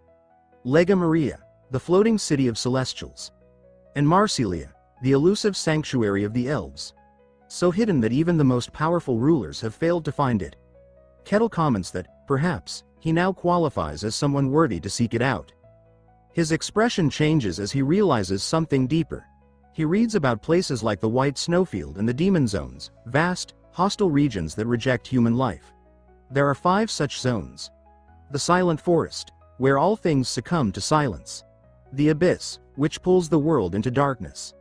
The Deep Sea, where even primates breathe and survive. The Hollowing Pit, a place of absolute void. And finally, the White Snowfield itself. Within these regions dwell horrifying creatures known as aberrations. But these monsters never cross into the human world. Kettle contemplates the size of the world. The White Snowfield is already massive, and yet it's just one among many. He concludes that this is all the information the library has to offer. He thanks the librarian for allowing him to read. She nods and tells him it was no trouble. Kettle leaves and makes his way back to the Mercenary Guild. He approaches Rosa and asks what requests are available today. She jumps a little at his sudden appearance, then hands him the forms. He's visibly excited. Kane watches from afar and mutters to himself that Kettle is completely insane. He decides he needs to confront him directly. That evening, as Kettle walks home, he reflects aloud that he completed about a dozen more tasks today. Even the small ones add up, and the work feels fulfilling. At this pace, he says, it won't be long before he's officially recognized as a true mercenary. Just then, Kane steps out from behind a corner. Kettle notices him immediately and asks what's going on. Kane glares silently. Kettle says that he's known he's been followed all day. Kane is stunned. He had completely suppressed his presence. No one should have been able to detect him, not even the most perceptive. Kettle eyes him and wonders aloud if he's a bandit, quickly shifting to protect his coin pouch. Kane stares in disbelief at the accusation. Kettle then declares that, since Kane isn't responding, his guess must be right. He adds that even in a place with decent security, bandits still lurk around. Kane protests and mutters something about being a source master, though he doubts anyone would believe it. Kettle then shakes his head and says it's pathetic, resorting to robbery at such an old age. He remarks that the economy must be worse than he thought. He then considers that defeating Kane and turning him in might make a nice addition to his growing record as a mercenary. Kane finds himself baffled by Kettle's assumption that he's a bandit, but admits internally that this could actually work in his favor. If Kettle really believes that, then engaging him directly might be the best way to assess both his strength and his true identity. As Kettle begins walking forward, Kane feels a flicker of unease rising in his chest. Then, with no warning, Kettle's body starts to sway, and in the blink of an eye, he vanishes from sight. Kane blinks, confused, trying to register what just happened. Before he can react, Kettle reappears inches from his face, his hand stretching forward with intent. Kane recognizes immediately that if he stays frozen, Kettle will grab the back of his neck. He barely manages to dodge. Kettle steps back, intrigued. He says that wasn't bad at all, clearly impressed by Kane's quick reaction. Kane retorts that there's no way he almost got caught, but deep down he knows it was a close call. He admits to himself that had his reflexes been even a moment slower, he would have been snatched. But what truly unnerves him is the total absence of aura. Kettle moved with inhuman speed, and yet there was no energy signature at all. Kettle declares this interesting. Kane can hardly believe it. This kind of speed, This kind of pressure, all from a purely physical body? He tells himself to forget about testing and instead prepare for a real fight. With a sharp breath, he charges, announcing that he's going all out. Kettle braces himself, then vanishes once again. Before Kane can process it, a hand locks onto his arm. Kane says aloud that even after expanding his perception, he couldn't react. Kettle begins to twist his wrist, and Kane grits his teeth in pain. He compares it to being jammed into solid stone, with his entire body dragged along against his will. The pain shoots up his arm as he cries out, demanding to know what kind of monster possesses this strength. He declares that this isn't a fair contest in terms of raw power, and if that's the case, there's only one option left: unleash everything. Kane begins releasing his aura, a deep green energy erupting from within. Kettle notices immediately. As the mana radiates outward, he's visibly taken aback. The aura explodes in a wave of green light, forcing Kane to pull back. Kettle, however, stands still, holding a handful of the aura as if it were nothing. Kane stares, ready to fight again. Kettle remarks that bandits these days have all sorts of tricks up their sleeves. Kane is speechless. He still thinks he's a bandit. He tries to explain that what Kettle just witnessed is the manifestation of mana, a technique only the most elite warriors can achieve. He says that he's cloaked his entire body in it, something no bandit could possibly do, and he can't believe Kettle is still treating this like some petty mugging. Kane reflects on what just happened. He hadn't meant to, but he reflexively unleashed his mana in full. Manifested aura like that is capable of slicing through steel with ease. A normal human would have been torn apart just by touching it. But Kettle stood there, unaffected. He questions what kind of body could withstand manifested aura without any apparent defense of its own. Kettle, unfazed, says he doesn't understand the trick Kane just pulled, but it's time to end this. Kane reaches for his blade, but he freezes. Kettle is already there, stopping the draw with just one finger. Kane tries again, grunting, pouring all his strength into the effort. But nothing happens. The blade doesn't budge. He watches in disbelief as the hilt begins to bend under the pressure of Kettle's single finger. He realizes this is bad. Kettle reaches out again, arm extending. Kane sees it coming, and a single tear rolls down his cheek. He mutters that this must be the end. Later, Kettle strolls through town, Kane slung over his shoulder like a sack of potatoes. He says aloud that the fight was surprisingly fun and that he can't believe a so-called bandit knew such flashy techniques. Eventually, he arrives at the city guard post. The guard captain stares at the scene, utterly baffled. Kettle casually lifts Kane up by the back of his shirt like a captured animal and presents him. The captain demands to know what the hell is going on and why Kane is here of all people. He questions whether Kettle attacked him, clearly trying to make sense of the situation. Kettle tells him plainly that he caught a bandit. The captain is stunned into silence. Kettle asks if turning him in counts toward his mercenary record, hoping to get credit. The captain is too stunned to respond properly. His thoughts race. Kane, Sir Kane, is known as the kingdom's only swordmaster. A man who has reached the pinnacle of superhuman ability. And here he is, dangling in the air like a criminal, bested in broad daylight by a barbarian. He finally tells Kettle that Kane is no bandit. Kettle raises a brow, asking if the captain knows him. He asks if he's Kane's accomplice. The captain quickly stands straight, bows with utmost respect, and says that he pays his deepest respects to the swordmaster, the only one in the kingdom. Kettle blinks, still confused. Kane stares at the ground, refusing to meet anyone's eyes. Kettle says that it makes no sense. Why would a swordmaster be lurking around like a common thief? He insists that Kane tried to steal his silver coins. The captain assures him that Kane is indeed the swordmaster, and there's no way he'd confuse his face. Kettle wonders aloud if maybe Kane is a mage using some kind of illusion magic. The captain says that if a mage existed who could fake being Kane, they'd be just as famous as the swordmaster himself. Kettle then asks if swordmaster is just a fancier name for a bandit. The captain, exasperated, asks what the hell he's even talking about. An awkward silence follows. Finally, Kettle asks again if Kane really is a swordmaster. The captain confirms that it's true. Kettle looks shaken. The captain says he'll have to report this to the Lord immediately.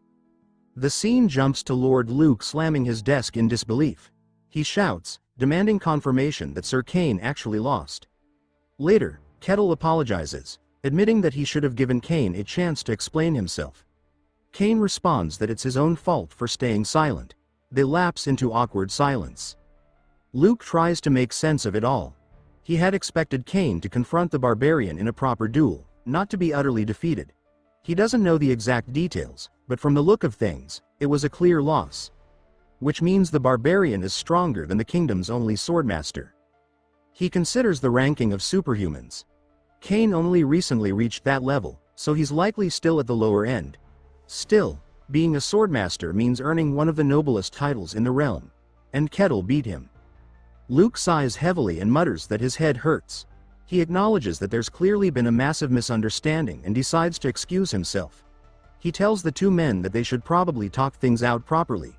Then he leaves, shutting the door behind him. Kettle continues to stare.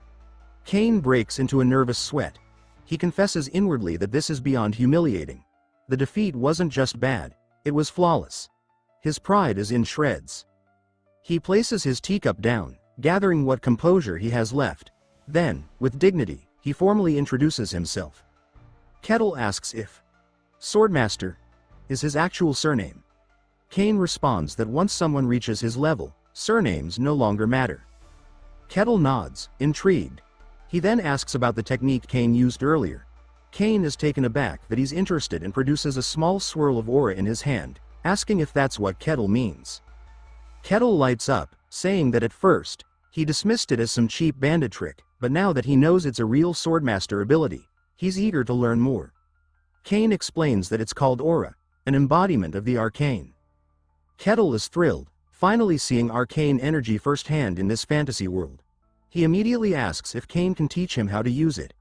Kane replies that to manifest aura, one must control the arcane directly. Kettle asks if the arcane is similar to mana. Kane explains that the arcane is the energy itself. If you shape it as aura, you become a swordsman. If you channel it as mana, you become a mage. Kettle finds this fascinating. He asks again if Kane would be willing to teach him, admitting humbly that he's still lacking in knowledge and trying to improve. He even says, "Please." Kane agrees, but hesitates. He asks if Kettle really needs his guidance. After all, he's stronger. Kettle says that he knows nothing about aura or swordsmanship, and that up to now, he's just been swinging blindly. Kane asks if he's serious, but then collects himself. He affirms that he's a swordmaster, and while he may have lost, he never even drew his blade. He resolves to teach this barbarian the way of the sword and use it to reclaim his fractured pride. He declares that, without his sword, he is only half a man anyway. Kettle says that he figured as much, that Kane's weakness during their fight made more sense now, seeing as he never drew his sword. Kane, a bit deflated, admits that's exactly what happened. Kettle goes on to say that it felt off to hear someone of Kane's current strength being called a swordmaster, but that if he'd actually drawn his blade, he might have stood a chance at winning. Kane, however, isn't entirely convinced of that outcome. While Kettle is visibly eager to start their lesson, Kane can't help but reflect inwardly, wondering if this training is just going to chip away at his confidence even further. He worries that the more he teaches Kettle, the more insecure he'll become. Kettle tells him that, before arriving in this kingdom, he did study a form of swordsmanship. But what he's seen now is something entirely different. This is real fantasy swordsmanship. It manipulates arcane aura in ways his old training never approached, and it's that kind of power he wants to learn. Kane explains that his unique style centers around the embodiment of illusion into reality, and he asks if Kettle noticed that when he fought his disciple. Kettle responds that he hadn't realized that Knight was his disciple, but now that Kane mentions it, he remembers the Knight's sword splitting into three, all of which were real. He wonders aloud if this embodiment technique is based more on finesse than brute force. Kane confirms it. He explains that true swordsmanship is the fusion of blade and aura, an art that, when perfected, allows the wielder to harness the arcane. And at the end of that path stands the swordmaster. As he speaks, Kane draws his sword and channels aura through it. Kettle watches with wide-eyed excitement, exclaiming that it looks incredible. Kane agrees, though he's still having trouble processing what he's about to do. If he's going to teach this so-called barbarian swordsmanship, he says, he might as well go all out.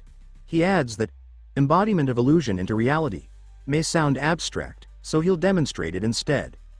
With a deep breath, Cain steadies his stance and swings his sword, its blade cloaked in surging aura.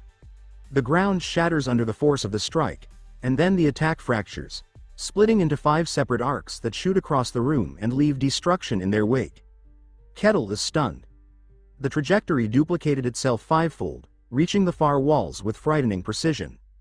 Cain explains that many techniques use aura to create illusions, but his swordsmanship goes a step further. He gives those illusions substance. Kettle repeats the technique's name and admits that it impressed him. Cain, thinking the moment has landed properly, asks if he was amazed. But Kettle says something unexpected. He says he feels like he could probably do it too. Cain blinks, stunned by the sheer audacity. He demands to know what kind of nonsense that is. He's spent his entire life training, combining rare talent with merciless discipline to reach this level. There's no way someone could imitate such mastery just by watching it once. Kettle shrugs and says it'll be easier to show than to explain. He steps aside, grabs something. And it's not a sword but an axe. Adjusting his stance, he plants his feet firmly and raises the axe behind him. He swings. The movement isn't graceful, and it lacks the polished aura control Cain displayed, but the result is undeniable. Multiple impact waves slice outward, matching the pattern of Cain's technique. A deafening explosion follows, shaking the entire room. Smoke rises from the axe. Kettle looks to Cain and asks him how that was. Cain replies that, yes, visually it resembled his technique, but the similarity came from raw speed and monstrous strength, not refined skill. He confesses that for a moment, he was actually fooled. But ultimately, it was just brute force. Kettle points out that in combat, the result is what matters. If the effect is the same, doesn't that count for something? Cain reflects on that and reluctantly agrees. He admits that it's hard to argue with that logic, even if it bruises his pride deeply. He then declares that if Kettle thinks he can replicate anything, he wants him to try this next. Cain readies himself once more. But this time, instead of focusing aura into his sword, he channels it into his body. Then, with a burst, multiple images of Cain break off from him, surrounding the space. A wave of condensed aura fires from the center and detonates into a tremendous blast. The training grounds have never known peace, apparently. Cain explains that this is bodily separation achieved through mastery of aura control, and he asks Kettle if he can copy this one too. Kettle steps back a few paces, adjusts his grip on his axe, and concentrates. Slowly, shadowy figures begin to peel away from him. Clones made of swirling purple aura. Then, with a roar, the clones explode outward, forming a vortex of violent energy that tears the entire area apart. Cain collapses to his knees. His face crumples, he begins crying. He says aloud that what Kettle just did is the culmination of his life's work, and he copied it in seconds. Cain sobs, unable to believe that his swordsmanship could feel so worthless. The pain is so deep he begins to clutch his chest as if suffering from a heart attack. Kettle, unfazed, says that Cain's mind is fragile, like toilet paper. If he used it, he'd poke through it with one wipe. Still, he tells him sincerely that his swordsmanship is remarkable. Cain looks up. Kettle clarifies that his own move was just a fast swing, nothing more. The technique Cain demonstrated was something real, something Kettle can't do. He admits he hasn't reached that level of arcane mastery. Cain steadies his breath, blinking back the rest of his tears. He nods, saying that Kettle is right. His swordsmanship does have value. He just needs to accept that the problem isn't his technique, it's that Kettle is completely insane. He wonders what kind of monster can move fast enough to blur without even using aura. That's something no human should be capable of. Kettle then asks if Cain can teach him the true meaning of technique. Cain takes a breath, realizing he let his emotions run wild, and apologizes. He explains that in order to use true technique, one must first master aura control. But aura control comes only after comprehending the arcane. He explains that no mage, swordsman, or witch can reach the upper realms of power without awakening their arcane. The only exception, he says, are those who serve divine entities. Kettle asks if divine power is something separate, and Cain confirms it. He says that miracles granted by gods don't rely on personal ability but on divine will alone. Kettle listens intently. Cain tells him that arcane power is the mystery within oneself. The way someone chooses to wield that power determines everything. If Kettle wants to use aura, manipulate mana, or even command spirits, it all begins with understanding the arcane. He then breaks down the arcane into 5 stages. The most basic of these is arcane perception, the ability to sense, awaken, and recognize arcane energy. Kettle asks if just anyone can sense it, and Kane shakes his head. Without talent, one can't even feel it. Those who can perceive the arcane are classified as third class. Kane says that the ability to interact with the arcane is divided into 5 classes, and third class marks the beginning. Kettle's eyes narrow as he recalls something. He remembers hearing something similar from Mylena 5 years ago. He says that this arcane classification must have been what she was talking about. Kane explains that the ranking system of arcane users is more of a loose guideline than a strict hierarchy. The differences between individuals within the same class can be vast, and the lines between levels are anything but clear. He emphasizes that he only wants Kettle to understand the concept exists. Kettle nods, saying he gets it, and Kane states it's time to begin. The first step, he says, is arcane perception. Kane instructs Kettle to feel everything around him, not just with his body, but with a heightened awareness. He must reach beyond the physical, awakening a dormant sense he's never used. He tells him to notice the breeze on his skin, the pressure of the earth beneath him, and the currents flowing through the air. Somewhere in that awareness, there lies a presence unlike any other, the arcane. Kettle tries. He sits down, closes his eyes, and concentrates deeply. A few moments pass before he opens his eyes and bluntly declares that he can't feel anything. Nothing at all. Kane stares at him, caught off guard. He didn't expect that. He questions if Kettle's sure, because someone of his physical prowess should at least have a spark of perception. Even those without mana sometimes manage to sense it. But he concedes that perhaps Kettle is an exception. Maybe it's something about being raised in the White Wasteland. Kane admits that barbarians from that region are unpredictable. Kettle says he doesn't know. He's never heard anyone speak of the arcane where he's from. Most people there don't even think deeply enough to grasp the idea. Kane assures him that sensing the arcane is difficult even for trained individuals, and suggests they try something more direct. He wants to channel aura into Kettle to stimulate the arcane pathway. Kettle lights up, asking if Kane is going to transfer aura. Kane says it's something like that, and tells him to prepare himself. He instructs Kettle to relax, center his awareness, and focus internally, to feel the flow of energy Kane is about to introduce into him. As Kane places a hand on Kettle, he's immediately taken aback. He mutters to himself that Kettle's body is abnormal. It feels like carved stone. The muscle density alone is inhuman. He wonders if this man can even be called human at all. Kettle, noticing the silence, asks if something's wrong. Kane snaps out of his daze and says he's ready to proceed. He explains that the key to unlocking the arcane is finding the internal path where aura naturally flows. That's their goal, awakening that path. But as he begins the process, Kane feels something is off. He tries again and again, sending waves of aura into Kettle's body. Nothing. It's like swimming through an abyss, trying to grab at something that isn't there. The deeper he sends the aura, the more he feels the crushing pressure of resistance. Eventually, he pulls back and says it won't work. Kettle blinks, confused. He asks if this means he lacks the talent. Kane quickly denies that. It's not a matter of talent. The problem is that his aura can't reach far enough inside. To awaken the arcane, the energy must touch something deep, and in Kettle's case, it simply can't get there. Kettle asks if he's saying the arcane path doesn't exist within him. Kane says it's not that simple. He couldn't even verify whether it exists. Kettle presses further. What does that mean? Kane tells him his body is unnatural. The density, the way it's built, it's not compatible with standard aura transmission. It's like trying to pour light into a black hole. The aura doesn't travel, it gets swallowed. He theorizes that Kettle's raw physicality might be interfering with the process. Kettle sighs and asks if not even a swordmaster can help him unlock the arcane. Kane hesitates, then admits he's unsure. It's beyond anything he's ever encountered.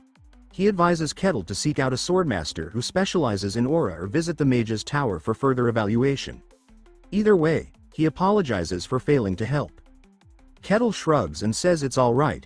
Just knowing there's still a chance is enough. He gets to his feet and thanks Kane, saying he learned a lot. Kane is left in quiet thought. Every barbarian he's ever encountered was a wild animal, drunk, violent, obsessed with destruction. Society had no place for them. But this one, this Kettle, is different. He turns to Kettle and asks if he would consider joining the kingdom. Kettle asks what he means. Kane explains that he wants him to pledge loyalty, receive a formal rank.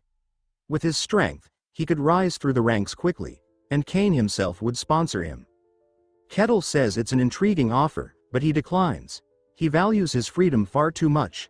Kane realizes, almost with regret, that if they had someone like Kettle on their side, they could even begin to shake off the Empire's grip. Kane tries once more, asking if even a noble rank would tempt him. It's not an offer given lightly. Kettle thinks for a moment, then says that while it's tempting, he'd rather live life his own way. Kane accepts that. He nods and says he understands. Kettle thanks him again and promises not to forget his kindness. As Kettle walks away, Kane watches him go, talking quietly to himself. He says he was a fool to think he could control someone like that. It's not possible. Kettle moves on his own terms, and while he may work with others, he answers to no one. What goes on in his head is a mystery. One that might make him even more dangerous than the average barbarian. He reflects on the absurdity of it all. A being who seems like he came from the demon realm itself, walking the earth as a barbarian from the White Wasteland. And now, the Empire talks about conquering the demon realm. Kane mutters that the entire idea is insane, and wonders what the Emperor is thinking. The scene shifts to Luke being briefed. He hears the latest report and scoffs, saying that it all sounds ridiculous. Kane confirms it's true. People are dying during reconnaissance missions. Luke asks if he's serious. Kane nods and says he is. He wonders aloud if perhaps this man is some reborn emperor from ages past. Whatever the truth, he says, it's a problem for another day. Humanity hasn't even finished conquering its own lands yet. Luke says that it's only a matter of time. Kane agrees, but warns that the region still falls under the Empire's reach, and they could be summoned into action at any moment. He advises being ready. Luke thanks him for the insight. Kane exhales slowly, saying that the world is already a mess, and now, with the Emperor spiraling into madness, things are only getting worse. Luke suddenly looks up, surprised, and asks if the rumors are actually true. Kane confirms them. The demons have begun to move. Luke's face tightens with worry. Kane adds that dungeon outbreaks are also happening at an unusual rate. He says it's not confirmed, but some believe the taint of the demon realm is seeping into the world. Whatever is happening, he says, it spells trouble for humanity. And then, almost as an afterthought, he wonders aloud, what if the problem isn't coming, but is already here among them? Luke confirms that the rumors are true, though his tone carries more weariness than certainty. When Kane asks what he thinks, Luke admits that he doesn't know what to make of it. One thing is clear to him, though: Kettle isn't an enemy. But beyond that, he can't say where the barbarian stands. Back in town, Kettle strolls through the streets, but the reactions around him are anything but welcoming. A child shrinks back behind his mother, trembling. Another villager ducks into a building the moment Kettle walks by. Kettle notices, puzzled, and wonders aloud if it's his appearance that frightens them. He reflects on his current outfit, just a vest made of beast hide. He says that while it's perfectly fine by barbarian standards, it probably doesn't give off the most civilized impression. He decides that they must think he's insane or dangerous. He's wrong, of course, but it's enough for him to come to a decision. He announces that it's time to buy real clothes. He enters a clothing shop, prompting the shopkeeper to greet him, only to immediately recoil in fear. Kettle explains that he's looking to buy clothing. The man stammers out an apology and says they don't have anything in his size. Kettle tilts his head, finding that troublesome. He asks if there's truly no alternative. The shopkeeper quickly suggests that a custom order is possible, if Kettle is willing to wait. Kettle perks up and says he'd love that. The tailor nervously agrees and tells him they'll contact him when it's ready, all the while silently wondering if he'll survive the encounter should the barbarian dislike the final product. Later, while walking toward the mercenary guild, Kettle notices something glittering on the ground. He crouches down and picks it up. A small, smooth bead. He turns it over in his fingers and wonders why a gemstone would be lying in the street. It begins to glow faintly in his hand. Intrigued, he decides to ask Rosa about it. At the guild, He presents the orb to her, explaining that he found it on the way. Rosa studies it and says that it's clearly no ordinary gem. Kettle agrees. She notes that it doesn't even seem like a natural gemstone. Its surface is too smooth, too deliberate, clearly crafted by someone. Yet it bears no markings, no inscriptions. As she stares, her eyes begin to haze over. She mutters to herself, wondering if the orb holds some sort of value. Kettle snaps his fingers, and she jolts back to awareness. He asks if she's all right. She seems confused and says she doesn't know what he means. He tells her it looked like she had been entranced by the orb. She blinks, trying to recall, and says that he might be right. There's something strange about its energy, she says. She offers to have it appraised. Kettle declines, saying that figuring it out himself is part of the fun. He then asks what jobs are available. Rosa, trying to regain composure, grabs the request sheet and hands it to him. The list reads: street cleaning, sewer cleaning, weed pulling, potato digging. Kettle looks thrilled. That night, his reward pouch sits neatly on his nightstand. Kettle reflects on the day and says it was another satisfying one. Yet the orb still lingers in his mind. Rosa's reaction hadn't been normal, and he wonders what power the orb could possibly contain. Just then, a voice calls out inside his head, telling him to come. He freezes, unsure if it really just spoke to him. The voice repeats itself, whispering for him to follow. Kettle furrows his brow and wonders where it's trying to lead him. He realizes that it's showing him something, a map inside his mind. He continues listening, contemplating it. He peers out the window and decides that there probably isn't any harm in checking it out. But as the voice continues to echo in his thoughts, he finally snaps at it to shut up. The next scene shows Kettle stopping in front of a dark cave. He looks up at the entrance, then smiles slightly, asking if this is the place. Deep inside, a skeleton's eyes glow in the dark. The voice continues. Kettle announces his arrival, asking where the body behind the voice is. From the shadows, a sinister voice replies. It mocks Kettle as another fool walking into his lair. Just another sacrifice, though a sizable one this time. The creature declares that this makes 10 now. With that many, resurrection may actually be possible. We learn the truth. Long ago, during the age of great wars, a powerful and malevolent mage manipulated the minds of kings and drove nations to conflict. He controlled the emotions of rulers, incited chaos, and ruled the crumbling remains. But his atrocities eventually caught up with him. Heroes rose and brought him down, almost. Before his destruction, the mage transferred his soul into a vessel, becoming a lich. Now undying, bound to his phylactery, the mage plotted his return. He required living sacrifices to restore his strength and settled near a forgotten region, planting enchanted orbs to lure the ignorant. His goal? Collect enough lives to reconstruct his mana core and rise again, ready to conquer the world anew. This region was chosen for its isolation. Few traveled here, making it ideal for secrecy. But the presence of a barbarian, especially one from the White Wasteland, was highly unusual. The lich watches Kettle, amused. He notes that the orb's enchantment only affects those ignorant of the arcane. That means Kettle must lack arcane awareness. Just another pawn to fuel his rebirth. He dismisses the barbarian as another soul for the fire. Meanwhile, Kettle reaches a large set of doors and assumes this must be the place. He steps through and finds himself face to face with the lich, who is ready to consume him. Kettle stares, wide-eyed, asking aloud if this is really a lich. The title alone sounds absurd. He recalls that liches are legends. Mages who reach the peak of magic and abandon mortality. They're the quintessential villain of every epic fantasy tale.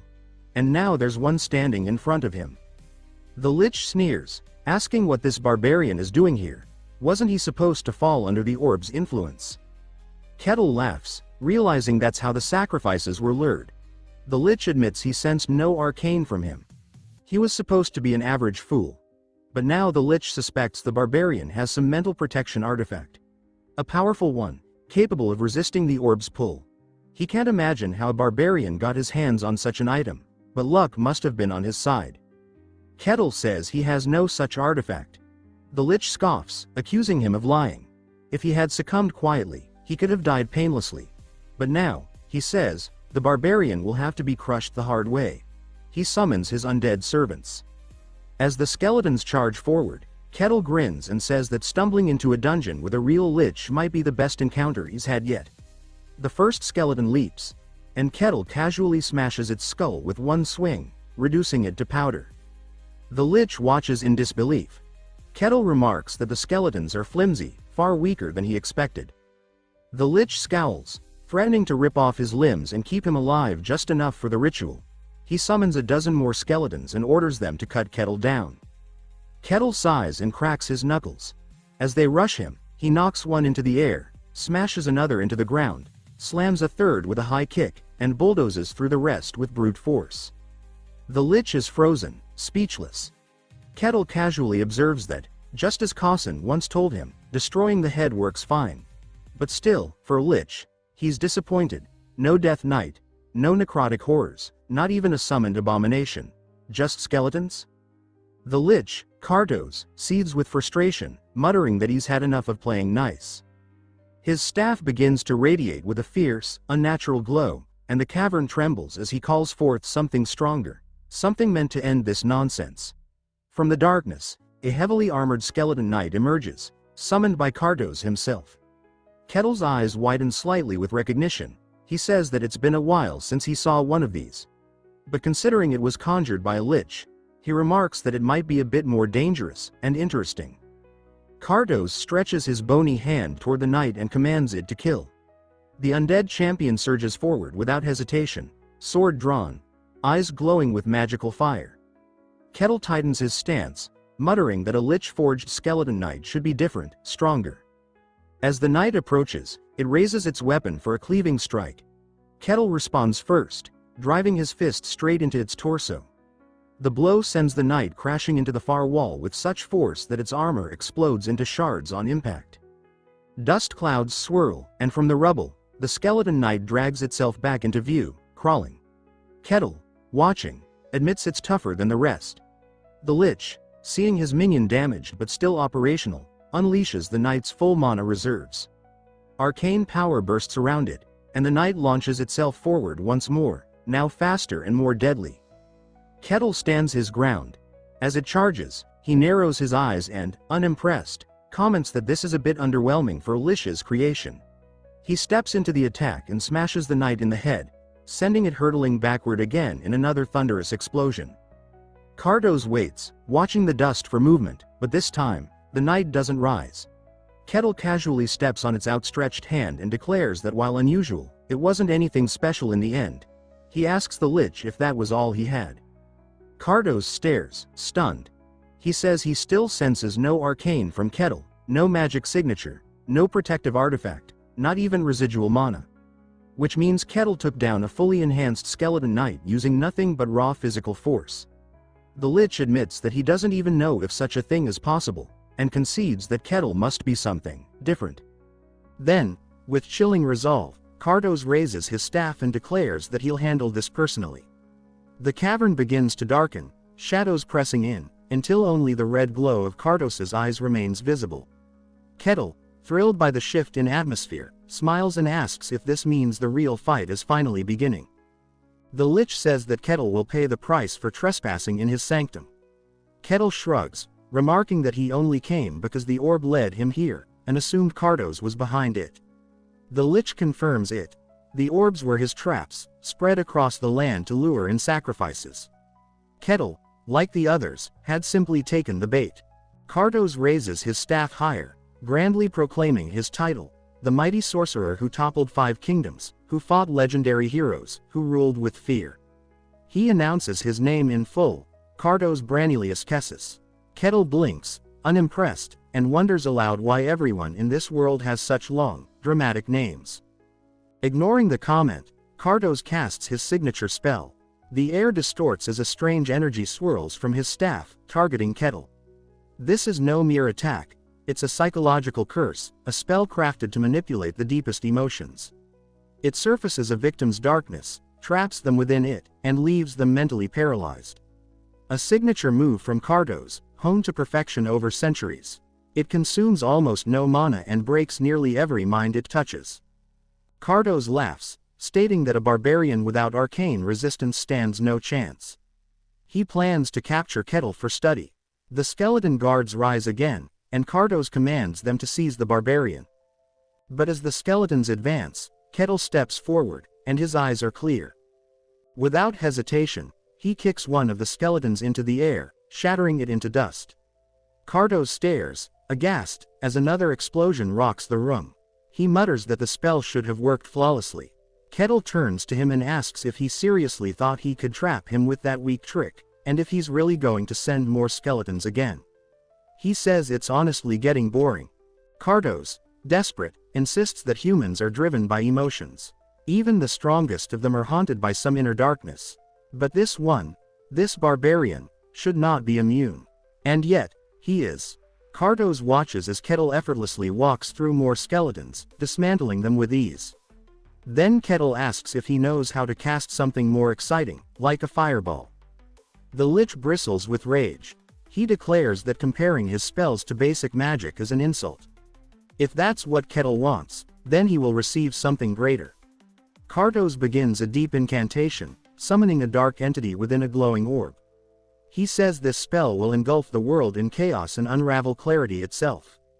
Kettle watches with admiration as the spell forms. When Cardos unleashes it, the energy roars forth and completely consumes Kettle. The Lich howls with victory. But then, his knees buckle. He collapses and coughs violently, purging some black ichor. He mutters that he's spent everything, his entire mana pool, all except what's needed to keep his physical form intact. Still, it was worth it, he says. The barbarian must be finished now. Then Kettle's voice breaks through the silence. He says the spell was impressive, and asks if that's all. Cardos stares, wide-eyed, as Kettle walks out of the swirling darkness, completely unscathed. He says that he didn't really feel anything from it, and if that was Cardos's grand finale, then maybe it's his turn now. He lifts his axe to his shoulder with casual confidence. Cardos begins laughing, manically. He says that now it's clear. Kettle must have known who he was from the start. The Empire must have sent him. Only they would go to such lengths to hunt him down. He praises their intelligence network for tracking him so quickly, but vows that he will rise again and rule once more. He claims to have heard rumors.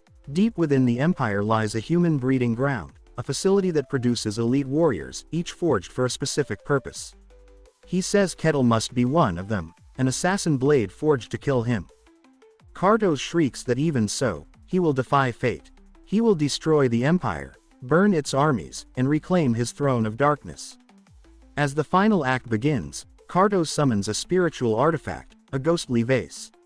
It glows ominously, and he hurls it at Kettle, revealing that it is, in fact, his own soul. This is his final gambit.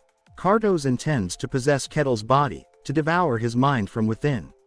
Without becoming a Lich again, this would trap him permanently inside Kettle's form, but he's out of options. He flies into Kettle, declaring that the barbarian's body will now be his. Kettle hesitates briefly, and everything goes still. Cardos's soul has entered. The possession begins. But something isn't right, something feels off. And Cardos, inside Kettle's mind, is about to find out just how grave a mistake he's made. Cardos begins laughing, triumphant, declaring that the body is his. But within the depths of Kettle's mind, something is terribly wrong. Cardos, now inside the barbarian's mental realm, stumbles in confusion.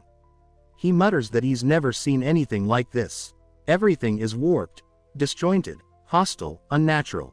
The very act of perceiving Kettle's inner world begins to fracture Cardos's consciousness. He insists this can't be something crafted by the Empire, this is beyond them. Panic sets in as his thoughts unravel. His mind starts to splinter under the overwhelming pressure, and he cries out in disbelief, stammering incoherently before collapsing into nothingness. His final words amount to a confused, defeated, "Huh." Kettle, watching Cardos's body slump to the ground, raises a brow and says he has no idea what just happened. The Lich seemed to cast something on himself and then completely fell apart. That swirling black magic had looked cool for a moment, but beyond that, it was underwhelming. He remarks that if Liches are supposed to be the pinnacle of magic, this one certainly didn't live up to the hype. He lets out a disappointed sigh, saying that Liches in this world must not be very impressive after all. Still, the dungeon is cleared, so it's time to claim his reward. He picks up Cardos's staff, noting how it glowed during spellcasting. He wonders if it helps with magic and whether that means he could try casting spells too. He then notices a glowing crystal and pockets it, figuring it's probably valuable. As he glances around, he picks up the strange vase that had been tied to Cardos. Judging by its importance and Cardos's obsession, it might be a phylactery. He decides he'll ask Rosa to appraise it. With that, he gathers up the rest of the loot. But something doesn't feel right. His eyes scan the cave and stop at a suspicious patch of wall. Curious, he walks over and pokes at it. The wall promptly crumbles, revealing a hidden passage. He steps through. Inside, the air turns colder. Dozens of people line the walls of the hidden chamber, unmoving, silent, their eyes vacant. Kettle blinks, taken aback. He mutters that this must have been a sacrificial chamber. He walks past the lifeless forms, waving his hand near their faces, even getting close enough to check for a reaction. Nothing. He sighs and decides it's best to report this. There's nothing more he can do here. He leaves the dungeon and heads straight to the guild. When he arrives at the guild hall, Rosa greets him with a bright smile, surprised to see him so early. He says he had some things to take care of. She asks what kind of things, and Kettle reminds her of the orb he showed her the day before, then launches into the story. Rosa laughs at first, thinking he's joking. A lich, out here, but Kettle insists it's true. Her expression stiffens when he pulls out the vase, saying it might be the lich's life vessel and asks her to appraise it. She stares at the artifact for a second, then reels back in shock. Her voice wavers as she realizes he's not kidding. Still struggling to process what she's hearing, Rosa stammers as Kettle calmly adds that there were people trapped inside the dungeon. He considered bringing them out, but their minds were gone, so he left them in place. It would be best, he says, if the guild sent someone to investigate. Rosa recalls several recent disappearances across the territory, cases with no resolution. Now, with this new information, it all starts to make sense. She tells him to wait and rushes to summon someone. Moments later, the guard captain bursts into the hall, eyes wide, asking if it's true, a lich, here. Kettle greets him and assures him that everything has been taken care of. There's nothing to worry about. The captain stares, confused, and asks what he means. When Kettle mentions the name Cardos, the captain goes pale. He shouts that of course he knows that name. Cardos was a world-shaking sorcerer, the inventor of magic that manipulated human emotions, a madman who plunged 5 kingdoms into war by driving their kings insane. The captain struggles to believe that such a figure was hiding here as a lich. He asks again if this is really true. Kettle confirms it. Yes, he says, Cardos was there. But he wasn't very impressive. He mostly talked to himself, did some weird magic, and ended up self-destructing. The captain blinks rapidly, demanding a better explanation, something that makes sense. Kettle simply shrugs and says that's what happened. Still baffled, the guard captain tells him to wait while he goes to inform the lord. At the estate, Luke slams his hands on the table, yelling in disbelief. A lich, right next door. He demands confirmation, asking if it could have been a different kind of monster. The guard captain says that based on witness statements and the presence of a phylactery, there's little doubt. Luke mutters the word, stunned. A lich of that caliber hiding so close means the Empire might send investigators at any moment. And with Kane away, this couldn't come at a worse time. Luke sighs, orders capital to be prepared, and says that perhaps, despite everything, they were lucky. The guard captain agrees. If Kettle hadn't found the place, they might have been Cardos's first successful sacrifices. The lich was likely in the final stages of his resurrection ritual. Luke nods grimly. He says it's possible they narrowly avoided catastrophe. He adds that Kettle's actions are beyond commendable and that they need to reward him properly, though whether they can afford something worthy is another question entirely. The next morning at the estate, loud knocking echoes through the halls. Luke groggily wakes up but perks up when he hears that a visitor has arrived. The doors swing open, and a servant announces that the Inquisitor of the Sun God, Lord Aquas, has arrived. Luke is stunned. A woman steps into the estate with quiet authority. He asks what someone like her is doing here, and why the Inquisition would appear at his doorstep. He leads her to the guest room and sits across from her, introducing himself with all the formalities due to her station. He thanks her for coming, even if the visit was unexpected. Aquas sits in silence before speaking. She introduces herself as an inquisitor of the sun god, the youngest to ever bear the title, the woman who executed 7 warlocks who had made pacts with demons, the lone force who disrupted a ritual meant to open a gateway to another realm. She is no ordinary envoy. In fact, she is considered the most powerful inquisitor on the continent. Even the Empire shows deference to the Church of the Sun God, and Luke knows it. Her power dwarfs his own authority as a provincial lord. He listens closely, waiting to understand why someone of her magnitude is here. She says she's heard rumors. The estate, she says, has been unusually loud lately. Luke keeps his tone composed as he informs Aquas that there was a minor disturbance involving a nearby dungeon, but assures her that the situation has already been resolved. He assumes that her presence has nothing to do with the Lich incident and asks her purpose for visiting. Aquas calmly responds that she's here regarding a divine oracle. That catches Luke off guard. But before she shares the oracle's contents, she says she needs to hear everything that's transpired in recent days. Luke considers for a moment, then decides to be honest. She asks if it's true. A barbarian defeated the Lich. Luke confirms it and adds that the Lich might have been none other than Kartos. Aquas raises an eyebrow, clearly shaken by the possibility. She says that sounds utterly insane, and asks if there's any proof. Luke retrieves the phylactery and places it before her. The moment she sees it, her composure fractures. She grips her amulet tightly and asks if the barbarian is still within the estate. Luke replies that he is, still within their borders. Aquas mutters that this shouldn't be possible. Luke goes on to explain that even Lord Cain was defeated by him.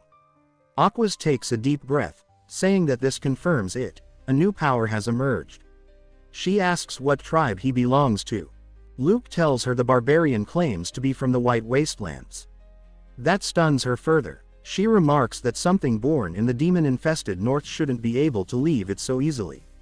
Then, with a glint of realization, she wonders aloud if perhaps this barbarian is the very reason she received her divine summons.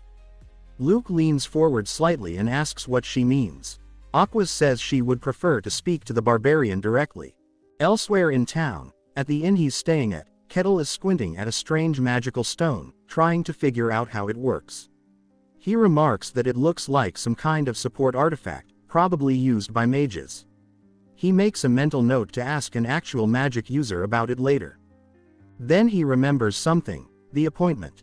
Earlier that morning, the guard captain had informed him that the Inquisitor of the Sun God had requested an audience with him, and that it would take place at the local church. He had also asked Kettle, perhaps a bit nervously, to show proper respect during the meeting. Kettle, ever casual, had said not to worry. Soon after, the guard captain appears, scanning the room and asking if Kettle is ready. Seeing him already dressed in clean clothes, he takes that as a yes. They head out together. As they walk, Kettle reflects on the nature of this world. Here, gods aren't vague myths, they're real. They grant power directly, they descend in person, and the places where their chosen servants gather, those are the churches.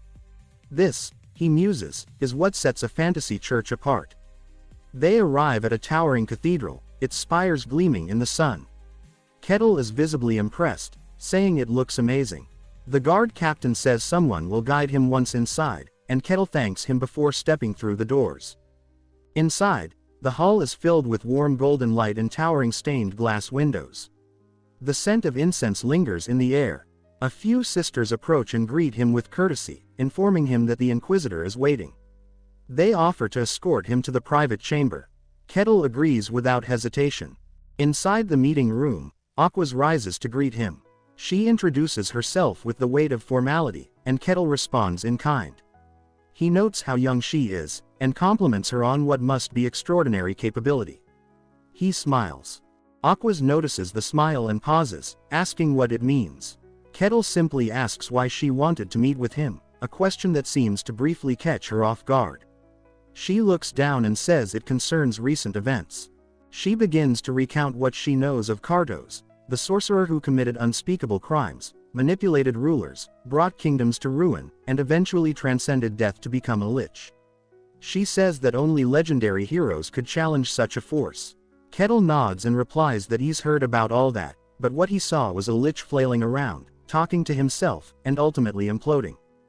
He says he understands if she finds that hard to believe, but he can only speak of what he witnessed. Aquas looks at him seriously and asks if he would allow her god to directly observe their conversation. Kettle raises an eyebrow and asks what she means. She explains that if he lies in the presence of the sun god, there will be a divine reaction. It's essentially a holy truth detection ritual. She adds that even if he is no ordinary barbarian, he is still a barbarian, and she doubts he would accept such scrutiny. However, Kettle shrugs and says he has no reason to refuse. In fact, he welcomes the opportunity to witness divine power firsthand. Aqua stares at him, surprised by his enthusiasm, and asks if he's truly comfortable with it. Kettle responds that he has no reason to fear being watched. He says that he has told no lies, and if a god wants to listen in, then so be it. She realizes then that she may have misjudged him. Her expression softens slightly. She says she understands, and that they may begin. She clasps her hands and bows her head in prayer, invoking her god's attention. She calls upon the one who reigns above, the divine eye that watches from the peak of the heavens, and asks him to reveal falsehoods in the space. A massive beam of golden light descends into the chamber. The temperature shifts. The air thickens. Kettle looks up, awestruck, and says aloud that he can feel something beyond the light. It's immense, an unknowable presence, not describable in human language. But what shocks him most is its emotion. Confusion. Utter, divine confusion. Aquas opens her eyes slowly and says she is glad. There was no divine reaction. The pillar stands undisturbed. From this point on, she says, no lie can be spoken within its reach. Kettle grins and says that he understands completely. After directly witnessing the presence of the sun god, the exchange between Kettle and Inquisitor Aquas began. Kettle recounted the entire dungeon clearing operation where he had confronted the lich. As he spoke, the divine radiance surrounding them reacted with serene stillness, confirming that every word he uttered was truth. Internally, Aquas reasoned that the lich Cardos must have been drastically weakened while preparing his resurrection ritual. She concluded that Kettle's survival was due not only to his strength but also to sheer luck, for if Cardos had been at full power, this barbarian would not be standing before her now. When the divine verification concluded, Kettle asked if her doubts had been resolved. She admitted that they had and apologized for her earlier suspicion, but he replied that there was no need for apology, as he had found the experience enlightening in its own right. After a brief pause, Aquas asked for permission to pose one final, personal question. When he agreed, she hesitated before asking, in a firm yet uncertain tone, if he was truly from the White Snowfield. Kettle answered calmly that he was. At this, Aquas's composure faltered. She seemed unable to comprehend how someone could emerge alive from that demonic realm. Her thoughts immediately connected his existence to the ancient legend of the Ashen Barbarian once spoken of by the Emperor himself. Her expression sharpened, crimson eyes narrowing with intrigue, when Kettle announced that he too had a question for her. He asked why she had chosen to visit this particular territory. Aquas answered that she had personal business to attend to, but Kettle's gaze grew penetrating as he suggested that her true purpose had been to determine whether he was an unclean being. Startled, she attempted to deny it, but Kettle clarified that he referred to the Eye of God, remarking that the divine presence watching over their dialogue was far greater than any mere lie detection ritual. Bound by the sun god's power, which forbade falsehood, Aquas was compelled to confirm the truth of his deduction. From her admission, Kettle realized that he had been her intended target all along. She quickly denied that assumption, explaining that she had only begun to suspect his identity after arriving in the region, believing he might be the one mentioned in a prophecy. But the divine revelation had proved otherwise. She apologized for concealing her true motives, and Kettle accepted it without resentment, remarking that the situation itself had been quite fascinating. He then took advantage of the moment to inquire about the prophecy she mentioned. Aquas hesitated, her hand tightening around the sun-shaped pendant at her neck. She confessed that the prophecy was a secret she usually shared only with those she trusted deeply, yet she decided to tell him nonetheless. She began recounting its details, her voice steady but solemn, while Kettle's face slowly filled with astonishment as he listened. Time passed in silence afterward. Aquas stood by the great window of the church, deep in thought, until the sound of footsteps drew her back to the present. Turning around, she saw Lord Barkan entering the hall. He immediately noticed the unease on her face and asked what troubled her. She replied that she had met someone whose presence had only made her thoughts more complicated. When he pressed for a name, she stated firmly that the man was indeed a barbarian from the White Snowfield. Lord Barkan reacted with disbelief, asking if she was certain. Aquas confirmed it without hesitation, adding that if such news were to spread, the world would be thrown into turmoil. The Lord sighed heavily, lamenting that what he had hoped was only rumor had proven to be the truth. He voiced his concern that if the Emperor learned of this, he would surely seek to venture into the White Snowfield himself, and the consequences would be catastrophic. Aquas reassured him that her order intended to handle the matter of the Lich Cardos personally and that they would ensure the existence of the barbarians remained hidden from the public. Her words seemed to ease the Lord's mind. He then asked if all barbarians from that frozen land were as formidable as Kettle. Aquas replied that they were not, explaining that if every one of them possessed such strength, they would have already descended from the snowfield to dominate the world. The Lord agreed, remarking that while barbarians were indeed physically powerful, their lack of intellect was a natural weakness that kept them in check. Yet he voiced a quiet fear of what might happen if such beings ever combined brute strength with intelligence. Aquas responded that she had heard Kettle possessed both. She also mentioned that the current king of the barbarians was unlike his predecessors. When asked if she had met him, she admitted that she had, and confirmed that he was indeed different from the rest of his kind. The Lord remarked that a meeting between Kettle and this king would be quite the spectacle, but Aquas immediately rejected the idea. He looked surprised by her reaction, prompting her to explain that relations between barbarians and followers of the gods were deeply strained, and that the growing influence of the barbarians should not be underestimated. The Lord then shifted the subject, asking about the prophecy that had required her private meeting with Kettle. She explained that she needed to confirm something crucial. When the Lord asked what that was, she answered that she had wanted to determine whether Kettle was entirely human, or merely something wearing the guise of one. Shock spread across the Lord's face as he demanded to know what the prophecy had said. Aquas stepped closer to the towering window, bathed in the golden light pouring through the glass, and finally recited the prophecy's words. As her voice fell silent, the Lord stood motionless, eyes wide, whispering in disbelief at what he had just heard.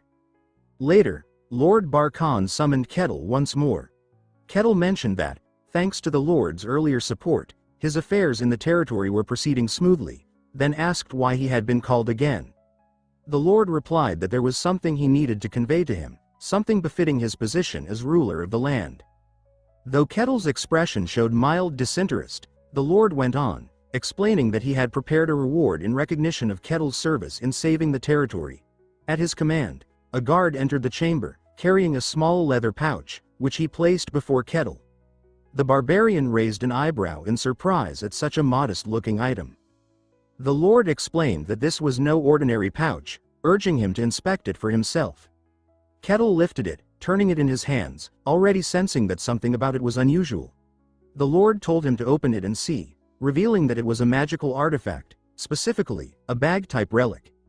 He explained that it could hold a vast number of items, as much as its internal capacity allowed, and that its inner space was roughly the size of the very hall they were sitting in. Kettle was stunned. This was the first time he had ever laid eyes on a genuine artifact crafted by magic. The Lord added that the bag could even store items much larger than its opening, urging him to try it for himself. Excited, Kettle decided to test it using his massive axe. He held the weapon above the small opening, skeptical that it could possibly fit. The moment the axe touched the rim, it was drawn completely inside with a flash of light, vanishing from sight. Kettle's astonishment was visible. The Lord explained that to retrieve any stored item, one only had to reach in and imagine it. Following the instructions, Kettle reached inside and immediately pulled out his axe again, amazed by the ease of it. The Lord said that this was his gift for saving the territory, hoping it would please him. Kettle replied enthusiastically that he was more than satisfied and would put it to good use. Seeing his delight, The Lord smiled and considered the meeting settled, yet deep down, his thoughts drifted back to the prophecy, wondering what strange forces were stirring in his distant lands. He remembered the Swordmaster's warning, when the man had told him that signs of the demon realms had begun seeping into the world, heralding something great and terrible. Linking that to the prophecy Aquas had shared, he recalled her words, that a great evil would soon descend upon his very territory and from there spread across the world. It was then that trouble began. Within Barkhan's domain, a network of small villages kept close contact with one another, until one day, one of them suddenly went silent. At first, the matter was dismissed as a trivial communication delay. But when a group from a neighboring village was sent to investigate and never returned, concern began to grow. Soon after, the Lord dispatched his own soldiers, only for them to vanish as well. That was when he realized something serious was happening. Later, at the mercenary guild, Kettle approached Rosa to ask about the day's available quests. She informed him that there was an urgent request issued directly by the Lord himself. When Kettle asked for details, Rosa explained that the mission involved investigating the village that had lost contact. All he needed to do was confirm the situation, though she noted that the payment offered was unusually high for such a seemingly simple task. Intrigued, Kettle decided to accept without hesitation. Rosa smiled knowingly, saying that she expected as much, and directed him to the gathering point where the other mercenaries were assembling. There, the priestess Hayes spotted Kettle's arrival and called his name in surprise. He appeared dressed in newly tailored clothes, and she immediately noticed the difference. Kettle explained that his garments from the snowfields had worn out and that he had personally requested this new design. Hayes remarked that the outfit looked impressive and distinctive. She asked if he had accepted the mission as well, to which he confirmed that he had, saying the task seemed too interesting to refuse. Hayes thought privately that he was unlike any mercenary she had ever met. Kettle then asked why she was alone and if her companions, Alexandro and Kassan, had chosen not to participate. Hayes guessed that they had likely turned down the request after learning its details. Kettle glanced around the gathering hall, noticing that fewer mercenaries had assembled than he expected.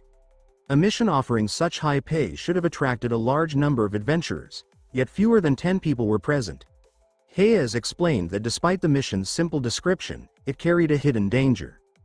Kettle remarked that it seemed straightforward enough, but Hayes pointed out that the reward was far too generous for an ordinary investigation. She revealed that rumors had spread about the Lord's guards never returning from that same village, implying that the mission was not as simple as it appeared. Kettle still found the turnout surprisingly low. Hesitant, Hayes said there was another rumor explaining why so few had volunteered. She revealed that it involved Lady Aquas. Kettle's expression shifted at the mention of the name. Hayes explained that the heretic inquisitor of the sun god, Lady Aquas herself, would be joining this mission, and that few mercenaries dared to work alongside her. With unease in her voice, Hayes confessed that she worried Aquas might strike her down on a whim. Kettle reassured her that such a thing would never happen, describing Aquas as a kind and courteous woman. Hayes was startled to hear that Kettle actually knew the Inquisitor. When she asked if it was true, he confirmed it calmly, even referring to Lady Aquas as his friend.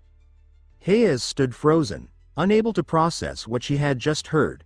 The idea of a barbarian befriending a heretic inquisitor defied all reason.